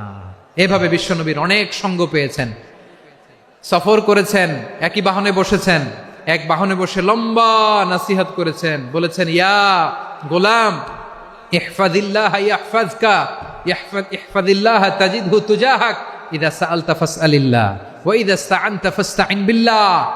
আল্লাহর বিধান মানো, আল্লাহর বিধান রক্ষা করো, আল্লাহ তোমায় রক্ষা করবে। আব্দুল্লাহ, চাইতে হলে আল্লাহর কাছে চাও, সাহায্য চাইতে হলে আল্লাহর কাছে সাহায্য চাও। মনে রেখো, গোটা বিশ্বের সবাই যদি তোমার সাহায্য করতে চায়, ততটুকুই করতে পারবে যতটুকু আল্লাহ তোমার নসিবে রেখেছে। গোটা বিশ্ব যদি তোমার বিরুদ্ধে ষড়যন্ত্রে দাঁড়িয়ে যায়, ক্ষতি ততটুকু করতে পারবে যতটুকু তোমার জন্য বরাদ্দ আছে, এর বাইরে কিছু করতে পারবে না। আওয়াজ করে বলেন ঠিক কিনা? এভাবে হাতে কলমে শিখিয়েছেন। বিশ্বনবীর সঙ্গ পেয়েছেন, উনাকে বিষ্ণু ইসলাম শিক্ষাবিদ, এডুকেটর অফ দিস উম্মাহ হিসেবে সিলেক্ট করেছেন, হাতে কলমে শিখিয়েছেন। বিশ্বনবী একবার প্রকৃতির ডাকে সাড়া দিয়ে এসেছেন, এখন কি করতে হবে? নামাজের জন্য অজু করতে হবে। বিশ্বনবী এসেই দেখেন অজুর বদনায় পানি ভরা, খুশি হয়ে গেলেন, বললেন কে রেখেছে পানি? একজন বলল আব্দুল্লাহ রেখেছে। বিশ্বনবী অত্যন্ত খুশি হলেন, খুশি হয়ে একটা দোয়া করলেন, বললেন আল্লাহুম্মা ফাক্কিহু ফিদ্দীন ওয়া আল্লিমহু তা'ওয়ীল। আল্লাহ তুমি আব্দুল্লাহকে দ্বীনের বুঝ দিও আর কোরআনের তাফসির শিক্ষা দিও। বিশ্বনবীর এই দোয়া এমন লাগছে, উনি রাইসুল মুফাসসিরিন, এই পৃথিবীতে যত মুফাসসির ছিল, যত মুফাসসির আসবে, সকল মুফাসসিরের সম্রাট হিসেবে স্বীকৃত হয়েছেন আব্দুল্লাহ ইবনে আব্বাস। বিশ্বনবী ওনারে আজান শিখান নাই, বিশ্বনবী ওনারে ল্যাঙ্গুয়েজ শিখান নাই, বিশ্বনবী ওনারে অ্যাম্বাসাডর বানান নাই, হাতে কলমে শিক্ষা দিয়েছেন। ছোট্ট মানুষ, বিশ্বনবী ইন্তেকাল করলেন, আবু বকরের সময় গেল, ওমরে ফারুকের খেলাফত, তখনও তিনি তরুণ। ওমরে ফারুক রাদিয়াল্লাহু তাআলা আনহু ওনার ক্যাবিনেট মিনিস্ট্রির বৈঠকে এ আব্দুল্লাহ ইবনে আব্বাসকে পাশ দিয়ে বসায় রাখতেন। বয়স্ক সাহাবারা এটা পছন্দ করতো না, তারা বলতো ঘটনা কি, আব্দুল্লাহর মতো ছেলে নাতি আমাদের আছে, এরা কেন রাখে ওমরে ফারুক? ওমরে ফারুক এটা টের পেলেন, তিনি বুঝতে পারলেন যে ক্যাবিনেট মেম্বাররা এটা পছন্দ করে না, ছোট্ট আব্দুল্লাহরা কেন রাখি, কেন যে রাখি এটা একদিন বুঝাবো। একদিন মিটিংয়ে তিনি সবাইকে বললেন ইদা জাআ নাসরুল্লাহি ওয়াল ফাতহ। এই আয়াত দ্বারা উদ্দেশ্য কি বলেন তো মুরব্বী সাহাবীরা? এক সাহাবী বলেন এই সূরা দ্বারা উদ্দেশ্য, আল্লাহ বলেছেন আমাদেরকে বিভিন্ন ল্যান্ড, বিভিন্ন এলাকা বিজয় করতে হবে। ওমরে ফারুক বললেন না, হয়নি। আরেকজন বললেন বিজয় হওয়ার পর আমাদের বেশি বেশি আল্লাহর বরত্বের ঘোষণা দিতে হবে, এটা উদ্দেশ্য। ওমরে ফারুক বললেন না, হয় নাই। যারা জিজ্ঞেস করেন কেউ পারে না। সব শেষে বিশ্বনবী ছোট্ট আব্দুল্লাহরে বলেন আব্দুল্লাহ ইদা জাআ নাসরুল্লাহি ওয়াল ফাতহ এর দ্বারা উদ্দেশ্য কি বলতো? ছোট্ট আব্দুল্লাহ বলেন হুয়া আজালু রাসূলিল্লাহ। এই আয়াত দ্বারা বিশ্বনবীর বিদায়কে উদ্দেশ্য নেওয়া হয়েছে। ওমরে ফারুক বললেন হাযা হুয়া, এটাই তো সঠিক উত্তর, এটাই সঠিক তাফসীর এই আয়াতের। কারণ ইদা জাআ নাসরুল্লাহি ওয়াল ফাতহ, যখন আল্লাহর সাহায্য আর বিজয় আসবে, ওয়া রাআইতান নাসা ইয়াদখুলুনা ফি দীনিল্লাহি আফওয়াজা, আপনি দেখবেন দলে দলে ঢলে ঢলে বানের পানির মতো মানুষ ইসলামের দিকে ঢুকতেছে, ইসলামের বিজয় হয়েছে। তো ইসলামের বিজয়ের মিশন নিয়ে নবী আসছে, বিজয়ী যখন হয়ে গেছে এখন তো নবীর বিদায় হবে। জোরে বলেন ঠিক কিনা? কোন সাহাবী এই সূক্ষ্ম কথাটা ধরতে পারে নাই, ওই আব্দুল্লাহ ছাড়া। আব্দুল্লাহ যখন উত্তর দিছে সব সাহাবীদের টনক নড়েছে। এরপর থেকে কোনো ক্যাবিনেট মিটিং এ আর কোনো সাহাবারা কোনো প্রশ্ন করে নাই। আওয়াজ করে পড়েন সুবহানাল্লাহ। বিশ্বনবী আব্দুল্লাহ ইবনে আব্বাসকে দ্য এডুকেটর অফ দ্য উম্মাহ, উম্মার শিক্ষাবিদ হিসেবে গ্রহণ করেছেন। আওয়াজ করে পড়তে হবে আল্লাহু আকবার। সাহাবীদের নামগুলো মনে থাকবে? এক নম্বরে আবু মাহজুরা, মুয়াজ্জিন বানাইছেন। যায়েদ ইবনে সাবিত, দোভাষী, ট্রান্সলেটর অফ প্রফেট, এবং তিনি ছিলেন বিশ্বনবীর ব্যক্তিগত সচিব। মুসআব ইবনে উমাইর, the first ambassador and diplomat of Islam. আব্দুল্লাহ ইবনে আব্বাস, এই উম্মার সবচেয়ে বড় এডুকেটর, শিক্ষাবিদ। আরেকজন ছিল আব্দুল্লাহ ইবনে মাসউদ রাদিয়াল্লাহু তাআলা। দুই আব্দুল্লাহ, আব্বাস গেল, আরেকজন হচ্ছে মাসউদ। মক্কার তরুণ, ছাগল পালতো মুশরিকের। বিশ্বনবী আর আবু বকর রাদিয়াল্লাহু তাআলা আনহু একবার গেলেন, যে দেখে এই তরুণ দাঁড়ায় আছে। বিশ্বনবী বলেন আমি খুব ক্ষুধার্ত, তোমার কাছে কি দুধ আছে ছাগলের? আব্দুল্লাহ ইবনে মাসউদ বলে আছে। ওয়ালাকিন আনা মু'তামান, কিন্তু যে দুধ আছে এটা আমানতের, আমি দিতে পারবো না। বিশ্বনবী এইটা শুনেই তারা টার্গেট করে ফেলছে। আনা মু'তামান, দুধ আছে কিন্তু এটা আমার মালিকের, আমি তো দরদ দেখাই, আমার মালিকের দুধ আপনি পথিক, আপনারে দিতে পারি না। বিশ্বনবী টার্গেট করে ফেলছেন, এরে আমার কাজে লাগাইতে হবে। বিশ্বনবী বললেন আচ্ছা ঠিক আছে, দুধ দিও না, কিন্তু এমন ছাগি আছে কিনা যেই ছাগির সাথে কোনো ছাগলের মিলন হয় নাই, তার ওলানে দুধও আসে নাই, বাচ্চাও নাই, এরকম ছাগির থেকে যদি আমি দুধ খাই তাহলে তো সমস্যা নাই। বলতেছে এরকম ছাগির থেকে দুধ খাইলে সমস্যা নাই, কারণ এরকম ছাগির ওলান থেকে দুধ আসবেও না। বলতেছে ঠিক আছে, এরকম একটা ছাগি নিয়ে আসা হলো। বিশ্বনবী বিসমিল্লাহ বলে ওই ছাগির ওলানে হাত দিলেন। হাত দিতে দেরি, পুরো ওলানটা দুধে ভরে যেতে দেরি হয় না। বিশ্বনবী আর আবু বকর রাদিয়াল্লাহু তাআলা আনহু দহন করে পেট ভরে খেলেন। এই দৃশ্য আব্দুল্লাহ ইবনে মাসউদের হৃদয়ে দাগ কাটলো। এই মুজিজা দেখে তিনি বললেন আশহাদু আল্লা ইলাহা ইল্লাল্লাহ ওয়া আশহাদু আন্না মুহাম্মাদুর রাসূলুল্লাহ। তিনি ষষ্ঠ মুসলিম ছিলেন, 6 নম্বর মুসলমান। ওনাকে টার্গেট করে বিশ্বনবী দেখলেন এমন ইন্টেলেকচুয়াল ব্রেন, উনি সূক্ষ্ম সূক্ষ্ম জিনিস বুঝে বেশি, ফিকহি জ্ঞান ওনার মধ্যে বেশি। বিশ্বনবী ওনাকে কোরআনের জ্ঞান শিক্ষা দিতে লাগলেন। উনি বিশ্বনবী সবার কাছে কোরআন শোনায়, কিন্তু বিশ্বনবী নিজে আব্দুল্লাহ ইবনে মাসুদের কাছ থেকে কোরআন শুনতো। বিশ্বনবী একবার বললেন, ইকরা আলাইয়া ইয়া মাসুদ। ইবনে মাসুদ একবার শোনাও তো কোরআন দেখি। আব্দুল্লাহ ইবনে মাসুদ বলে, আকরাউ আলাইকা ওয়া আলাইকা উনজিল। নবী, আপনার উপর কোরআন নাজিল হয় আর আমি আপনার সামনে কোরআন পড়ব। বিশ্বনবী বললেন, ইন্নী উহিব্বু আন আসমাআহু মিন গায়রি। আমি নিজে পড়তে যেমনি ভালোবাসি, অন্যে পড়ুক আমি শুনবো, এটাও আমি ভালোবাসি। সূরা নিসা তিনি তেলাওয়াত করে শুনিয়েছেন। এমন সূক্ষ্ম সূক্ষ্ম বিষয় বিশ্বনবী উনাকে ধরিয়ে দিয়েছেন। উনি হয়ে গিয়েছেন আব্দুল্লাহ ইবনে আব্বাস, হয়েছেন রাইসুল মুফাসসিরিন, উনি হয়ে গিয়েছেন ফাকিহুল উম্মাহ। উনার চাইতে বড় ফকি এই পৃথিবী আর দেখবে না। চিল্লায় বলেন সুবহানাল্লাহ। উনি বলতেন, ওয়াল্লাহি ওয়াল্লাহি ইল্লাযী লা ইলাহা গায়রু মা উনজিলাত সূরাতুন ইল্লা ওয়া আনা আ'লামু আইনা উনজিলাত ওয়া ফীমা উনজিলাত। বিশ্বনবী এমন ভাবে কোরআনের দার্স আমাকে দিয়েছেন, কোরআনে যত সূরা নাজিল হয়েছে, যেখানে নাজিল হোক না কেন আমি জানি এটা কোথায় নাজিল হয়েছে এবং কোন প্রেক্ষাপটে নাজিল হয়েছে। এমন একটা সূরা নাই যে সূরার কোথায় নাজিল হয়েছে আমি মাসুদের জানা নাই, কোন প্রেক্ষাপটে নাজিল হয়েছে আমার জানা নাই। এরকম ঘটবে না। চিল্লায় বলেন আল্লাহু আকবার। এই আব্দুল্লাহ ইবনে মাসউদ রাদিয়াল্লাহু তাআলা আনহু ওমর ফারুকের সময় কুফার চিফ জাস্টিস ছিলেন। কুফা নগরীর চিফ জাস্টিস। চিফ জাস্টিস বোঝেন নাই? বিচারপতি। কি ছিলেন? সবাই বলে নাই, কি ছিলেন? বিচারপতি ছিলেন। এবং ওনার যে ফিকহি জ্ঞানের ধারা, এটাই আলকামা, ইব্রাহিম আন-নাখাই, হাম্মাদ ইবনে সুলাইমান হয়ে ইমাম আবু হানিফা পর্যন্ত পৌঁছেছে।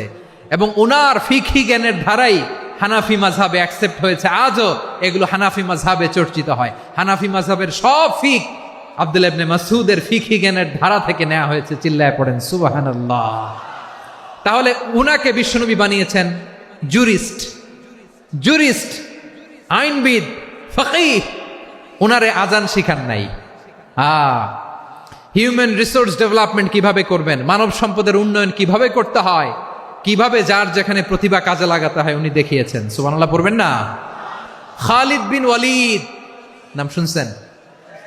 কে কে শোনেন নাই হাত তোলেন। কি ছিলেন? বীর যোদ্ধা ছিলেন খালিদ বিন ওয়ালিদ। কিন্তু তিনি ইসলাম ধর্ম গ্রহণ করেছেন অনেক দেরিতে, 8ম হিজরিতে। তার মানে 8ম হিজরির আগে উনি মুশরিকদের পক্ষে লড়াই করেছেন।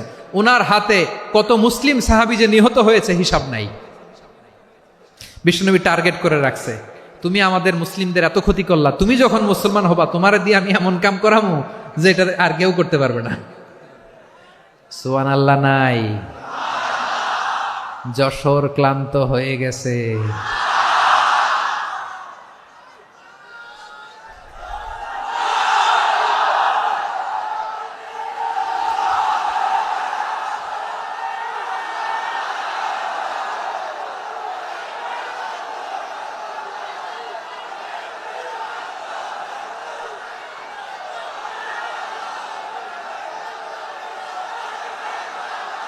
মাশাআল্লাহ। বসুন। খালিদ বিন ওয়ালিদ রাদিয়াল্লাহু তাআলা আনহু 8ম হিজরিতে মুসলিম হয়েছেন, মক্কা বিজয়ের আগে। তো মক্কা বিজয়ের আগে যখন মুসলিম হয়েছেন, এর আগে কি করছেন? কাফিরদের সাথে যুদ্ধ করেছেন। উনি উহুদের যুদ্ধে মুসলমানদের যে পরাজয় ভাব, কঠিন পরিস্থিতির মুখোমুখি উনার কারণে পেছন থেকে এমন আতর্কিত আক্রমণ করেছেন, মুসলমানদেরকে কচুকাটা করেছেন। 8ম হিজরিতে আল্লাহ তাআলা হেদায়েতের নূর দিয়ে ওনার হৃদয়টাকে উজালা করে দিলেন। লা ইলাহা এটা এমন বাণী যার হৃদয়ে একবার টাচ খাবে, এইটা থেকে সে আর পালিয়ে বেড়াতে পারে।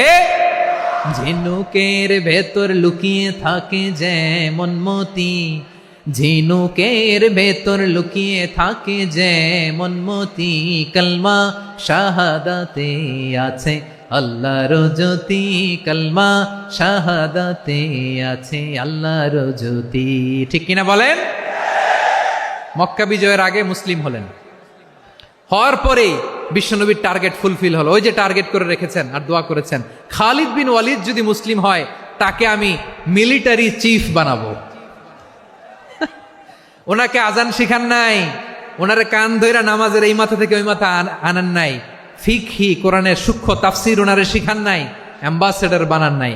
বিষ্ণু ইসলাম উনাকে সামরিক অভিযানে প্রেরণ করেছেন। সামরিক অভিযানে তিনি প্রেরণ করেছেন। উনার জীবদ্দশায় উনার নেতৃত্বে যতগুলো যুদ্ধ হয়েছে একটা যুদ্ধেও তিনি পরাজয় বরণ করেন নাই। ওমরে ফারুকের সময়কালে তিনি চিফ অফ মুসলিম মিলিটারি মানে মুসলিম সেনাপতি হয়েছেন। যশোর আওয়াজ করো, ঠিক কিনা বলো? সেনাপতি, মুসলিম সেনাপতি। তাহলে কিভাবে হিউম্যান রিসোর্স ব্যবহার করতে হয় গোটা বিশ্ব আমার নবীর কাছ থেকে শিখে নাও। খালিদ বিন ওয়ালিদ, ওনাকে বিশ্বনবী একটা উপাধি দিয়েছেন। উপাধিটা হচ্ছে সাইফুল্লাহিল মাসলুল, আল্লাহর নাঙ্গা তরবারি, আল্লাহর খোলা তরবারি, দ্য ওপেন সোর্ড অফ আল্লাহ। খালিদ বিন ওয়ালিদ মুসলিম সেনাপতি। হাসান বিন সাবেত নাম শুনছেন? দেখি উনি কি ছিল বলেন। রাসূলের সভা কবি, কালচারাল হিজিমনিকে ডিফিট করার জন্য। উনি ভালো অস্ত্র চালানো জানতেন না, ওই কাজে উনি যেতেন না। ওনার ছিল কাব্য প্রতিভা। কাব্য প্রতিভা, কাফিররা কবিতা দিয়ে নবীকে গালি দিত। বিশ্বনবী বলতেন, ইয়া হাসান আজিব আন রাসূলিল্লাহ, তুমি নবীর হয়ে কাফেরদের এই কথাগুলোর জবাব দাও। বিশ্বনবীর একটা মিম্বার ছিল। বিশ্বনবীর মিম্বারের পাশাপাশি মসজিদে নববীতে এই হাসান বিন সাবেতের জন্য বিশ্বনবী একটা স্পেশাল মিম্বার বানিয়ে দিয়েছেন। এখান থেকে তুমি জবাব দাও। এবং বিশ্বনবী বলেছেন, আল্লাহুম্মা আইয়িদহু বিরূহিল কুদুস। আল্লাহ, হাসান আমার পক্ষে জবাব দেয়, তুমি জিব্রাইল মারফত তাকে সাহায্য পাঠাইয়া দিও। রাসূল সাল্লাল্লাহু আলাইহি ইসলামের সভা কবি, the poet of the prophet, নবীর কবি। উনি কবিতা দিয়ে এমন উচ্চাঙ্গের ভাষায় কবিতা দিয়ে তিনি জবাব দিতেন, কাফিরদের গা শিহরে যেত, তাদের হৃদয়ে আগুন ধরে যেত। তাহলে এরকম কবিরও দরকার আছে না নাই? এখন যাকে আল্লাহ দিছে কাব্য প্রতিভা, এরা যদি আপনি যুদ্ধের ময়দানে পাঠান হবে? যারে দিছে সুরেলা গলা, এরা যদি অ্যাম্বাসেডর বানান হবে না। হাসান বিন সাবেত ছিলেন বিষ্ণু ইসলামের কবি। হুযায়ফা ইবনুল ইয়ামান বিশ্বনবীর গোয়েন্দা বিভাগের প্রধান। কিসের প্রধান? হুযায়ফা ইবনুল ইয়ামান। ওনার ছিল ডিটেকটিভ মাইন্ড, ডিটেকটিভ মাইন্ড, গোয়েন্দা বিভাগের প্রধান। এবং উনি হচ্ছেন সাহিবু সিররি রাসূলিল্লাহ, রাসূল সাল্লাল্লাহু আলাইহি ওয়াসাল্লামের গোপন তথ্যের ধারক বাহক। নবীর যেই কথা কেউ জানে না, সব হুযায়ফার পেটের ভিতরে ছিল। সুবহানাল্লাহ পড়েন। মদিনার যত ইহুদিদের একটা লিস্ট ছিল, এই লিস্ট শুধু দুইজন জানতো, বিশ্বনবী আর হুযায়ফা। সুবহানাল্লাহ পড়বেন না? তাহলে উনাকে কোন দায়িত্ব দিছে? কোন বিভাগ? যশোর আওয়াজ করো, কোন বিভাগ? গোয়েন্দা বিভাগের হেড ছিল। খন্দকের যুদ্ধে প্রচন্ড আজকের মতো শৈত্য প্রবাহ, মাটি খনন করতে করতে সাহাবীদের পেটে ক্ষুধা নাই, দাঁড়াইতে পারে না নামাজের জন্য, এত ক্লান্ত, ক্ষুধা, ক্লান্ত, শ্রান্ত। বিশ্বনবী বললেন, কে আছো? এই কঠিন শীত, এই ভয় আর ক্ষুধার মধ্যেও খন্দকের পরীক্ষার টপকে শত্রু শিবিরে যে আমাকে তথ্য দিবা, কে আছো? কারো গায়ে শক্তিই নাই যে দাঁড়াবে, কেউ দাঁড়ায় না। বিশ্বনবী তখন নিজে হুযায়ফাকে ডাক দিলেন, হুযায়ফা, যে আমাকে আজকে শত্রু শিবিরের তথ্য এনে দিবে, সে জান্নাতে আমার মোরাফাকা, আমার সঙ্গী হবে। হুযায়ফা রাদিয়াল্লাহু ইবনুল ইয়ামান জীবনের ঝুঁকি নিয়ে এই ক্ষুধা, শৈত্য প্রবাহ, কোল্ড ওয়েভসকে উপেক্ষা করে পরীক্ষা টপকে শত্রু শিবিরে যে সবার কথাগুলো চুপে চুপে শুনে বিশ্বনবীর দরবারে এসে গোয়েন্দাদের মতো তথ্য সরবরাহ করেছে। বিশ্বনবীর গোয়েন্দা বিভাগের প্রধান হুযায়ফা ইবনুল ইয়ামান ইন্টেলিজেন্স বিভাগ চালাতেন। মুনাফিকদের নাম ওনার কাছে ছিল। মুআয ইবনে জাবাল মদিনা রাষ্ট্রের সবচেয়ে সিনিয়র আমলা ছিলেন। আমলাতন্ত্র চিনেন তো? প্রশাসনিক কাজ যারা চালায়, অ্যাডমিনিস্ট্রেশন বুঝেন না? The department of administration. মদিনার রাষ্ট্রের সিনিয়র আমলা মুআয ইবনে জাবাল মুতাখাসসিসুন ফিল হালাল ওয়াল হারাম, হালাল হারামের স্পেশালিস্ট ছিলেন। বিশ্বনবী উনাকে ইয়ামানের গভর্নর করে পাঠাইছেন। বলেছেন, ইন্নাকা তা'তি কওমান আহলা কিতাব, এমন গোষ্ঠীর কাছে যাবা যারা ইহুদি নাসারা, আগে শাহাদা পড়লে এরপরে নামাজের দাওয়াত দিও, নামাজ পড়লে যাকাতের দাওয়াত দিও। গভর্নরের অ্যাটিটিউড যেমন থাকে তেমন অ্যাটিটিউড ধরে রেখো। সুবহানাল্লাহ পড়েন। তাহলে মুআয ইবনে জাবালকে দিয়ে বিশ্বনবী কবিতা লেখায় নাই, চিঠি লেখায় নাই, আজান দেওয়ায় নাই। সুবহানাল্লাহ পড়বেন না? সব শেষ সাহাবী বলি আবু হুরায়রা রাদিয়াল্লাহু তাআলা আনহু। নাম শুনছেন? বিড়ালের বাবা। কি করতেন?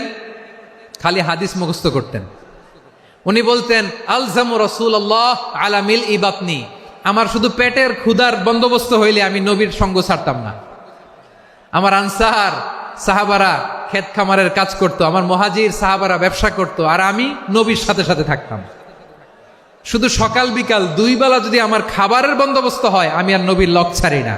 সুবহানাল্লাহ কইবেন না? 5374টা হাদিস তিনি বর্ণনা করেছেন। সবচেয়ে বেশি হাদিস বর্ণনাকারী সাহাবী।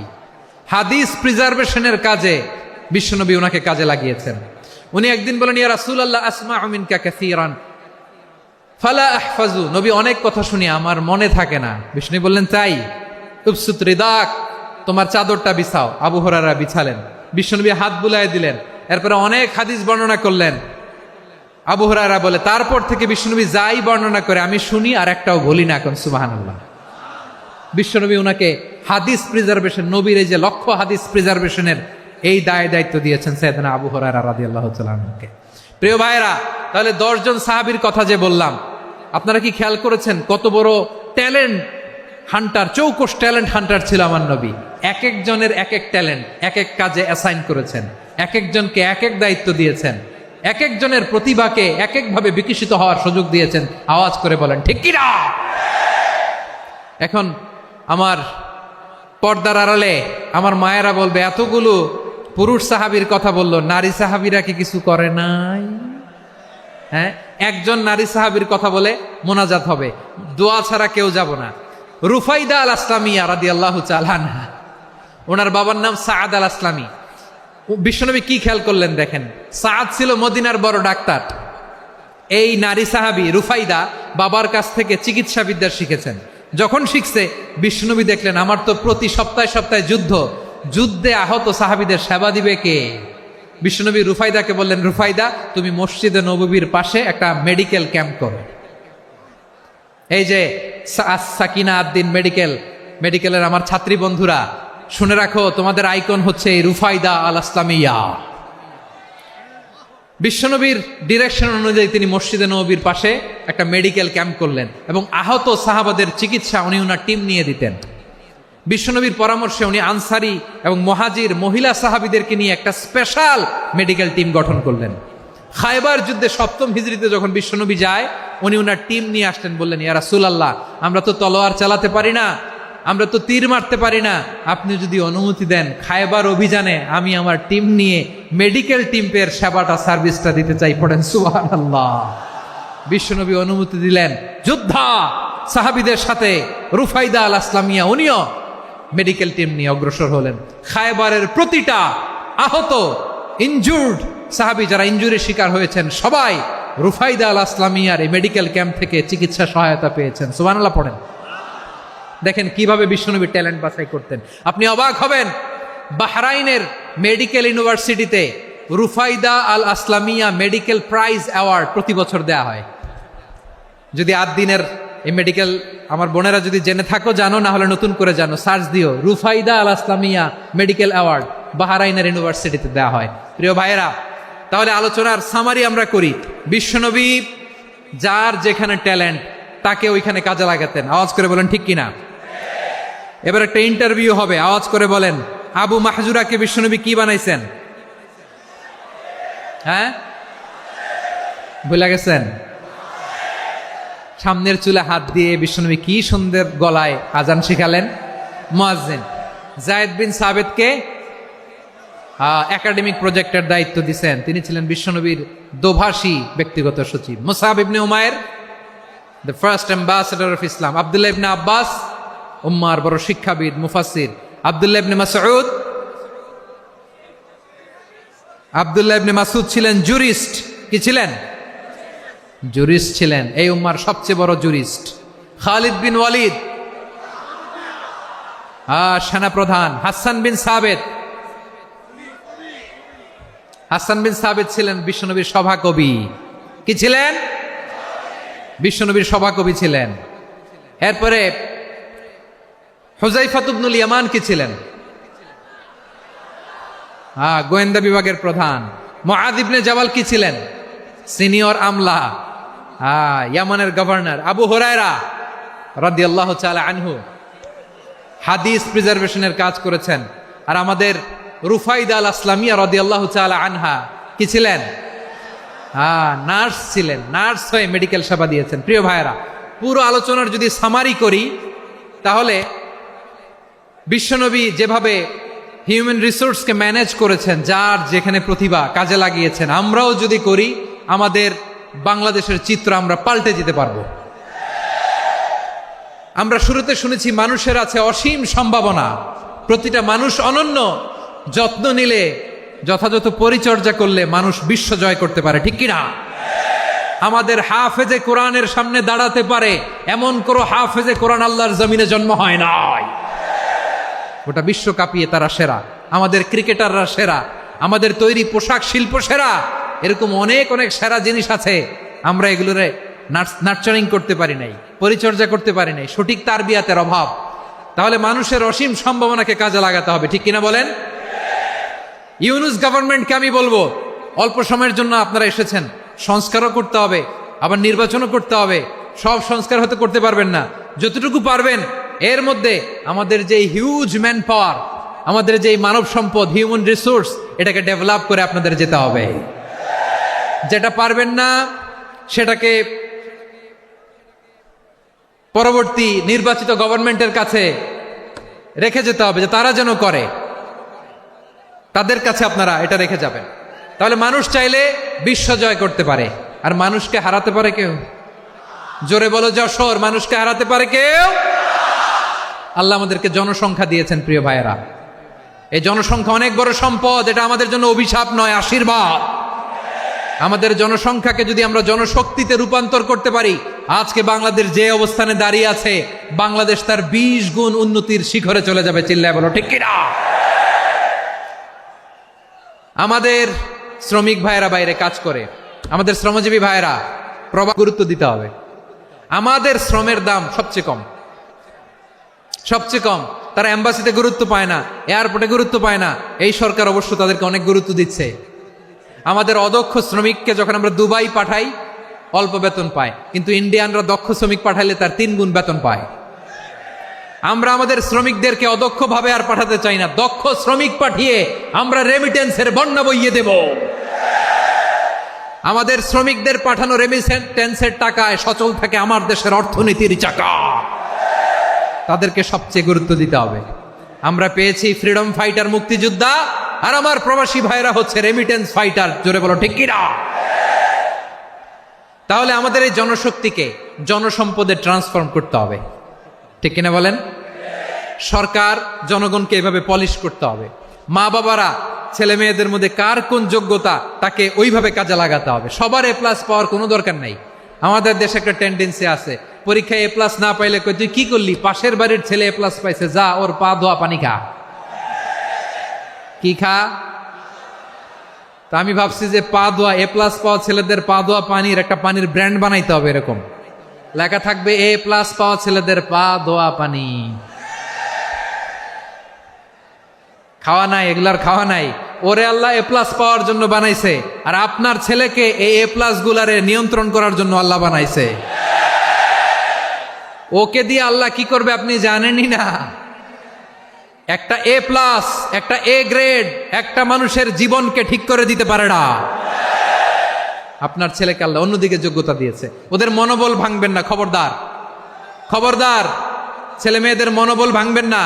যাকে দিয়ে যেটা হবে তাকে দিয়ে সেটা করতে হবে, তার প্রতিভাকে সেভাবে কাজে লাগাতে হবে। তাহলে বাংলাদেশ, আমাদের এই জনসংখ্যা জনসম্পদে রূপান্তরিত হবে।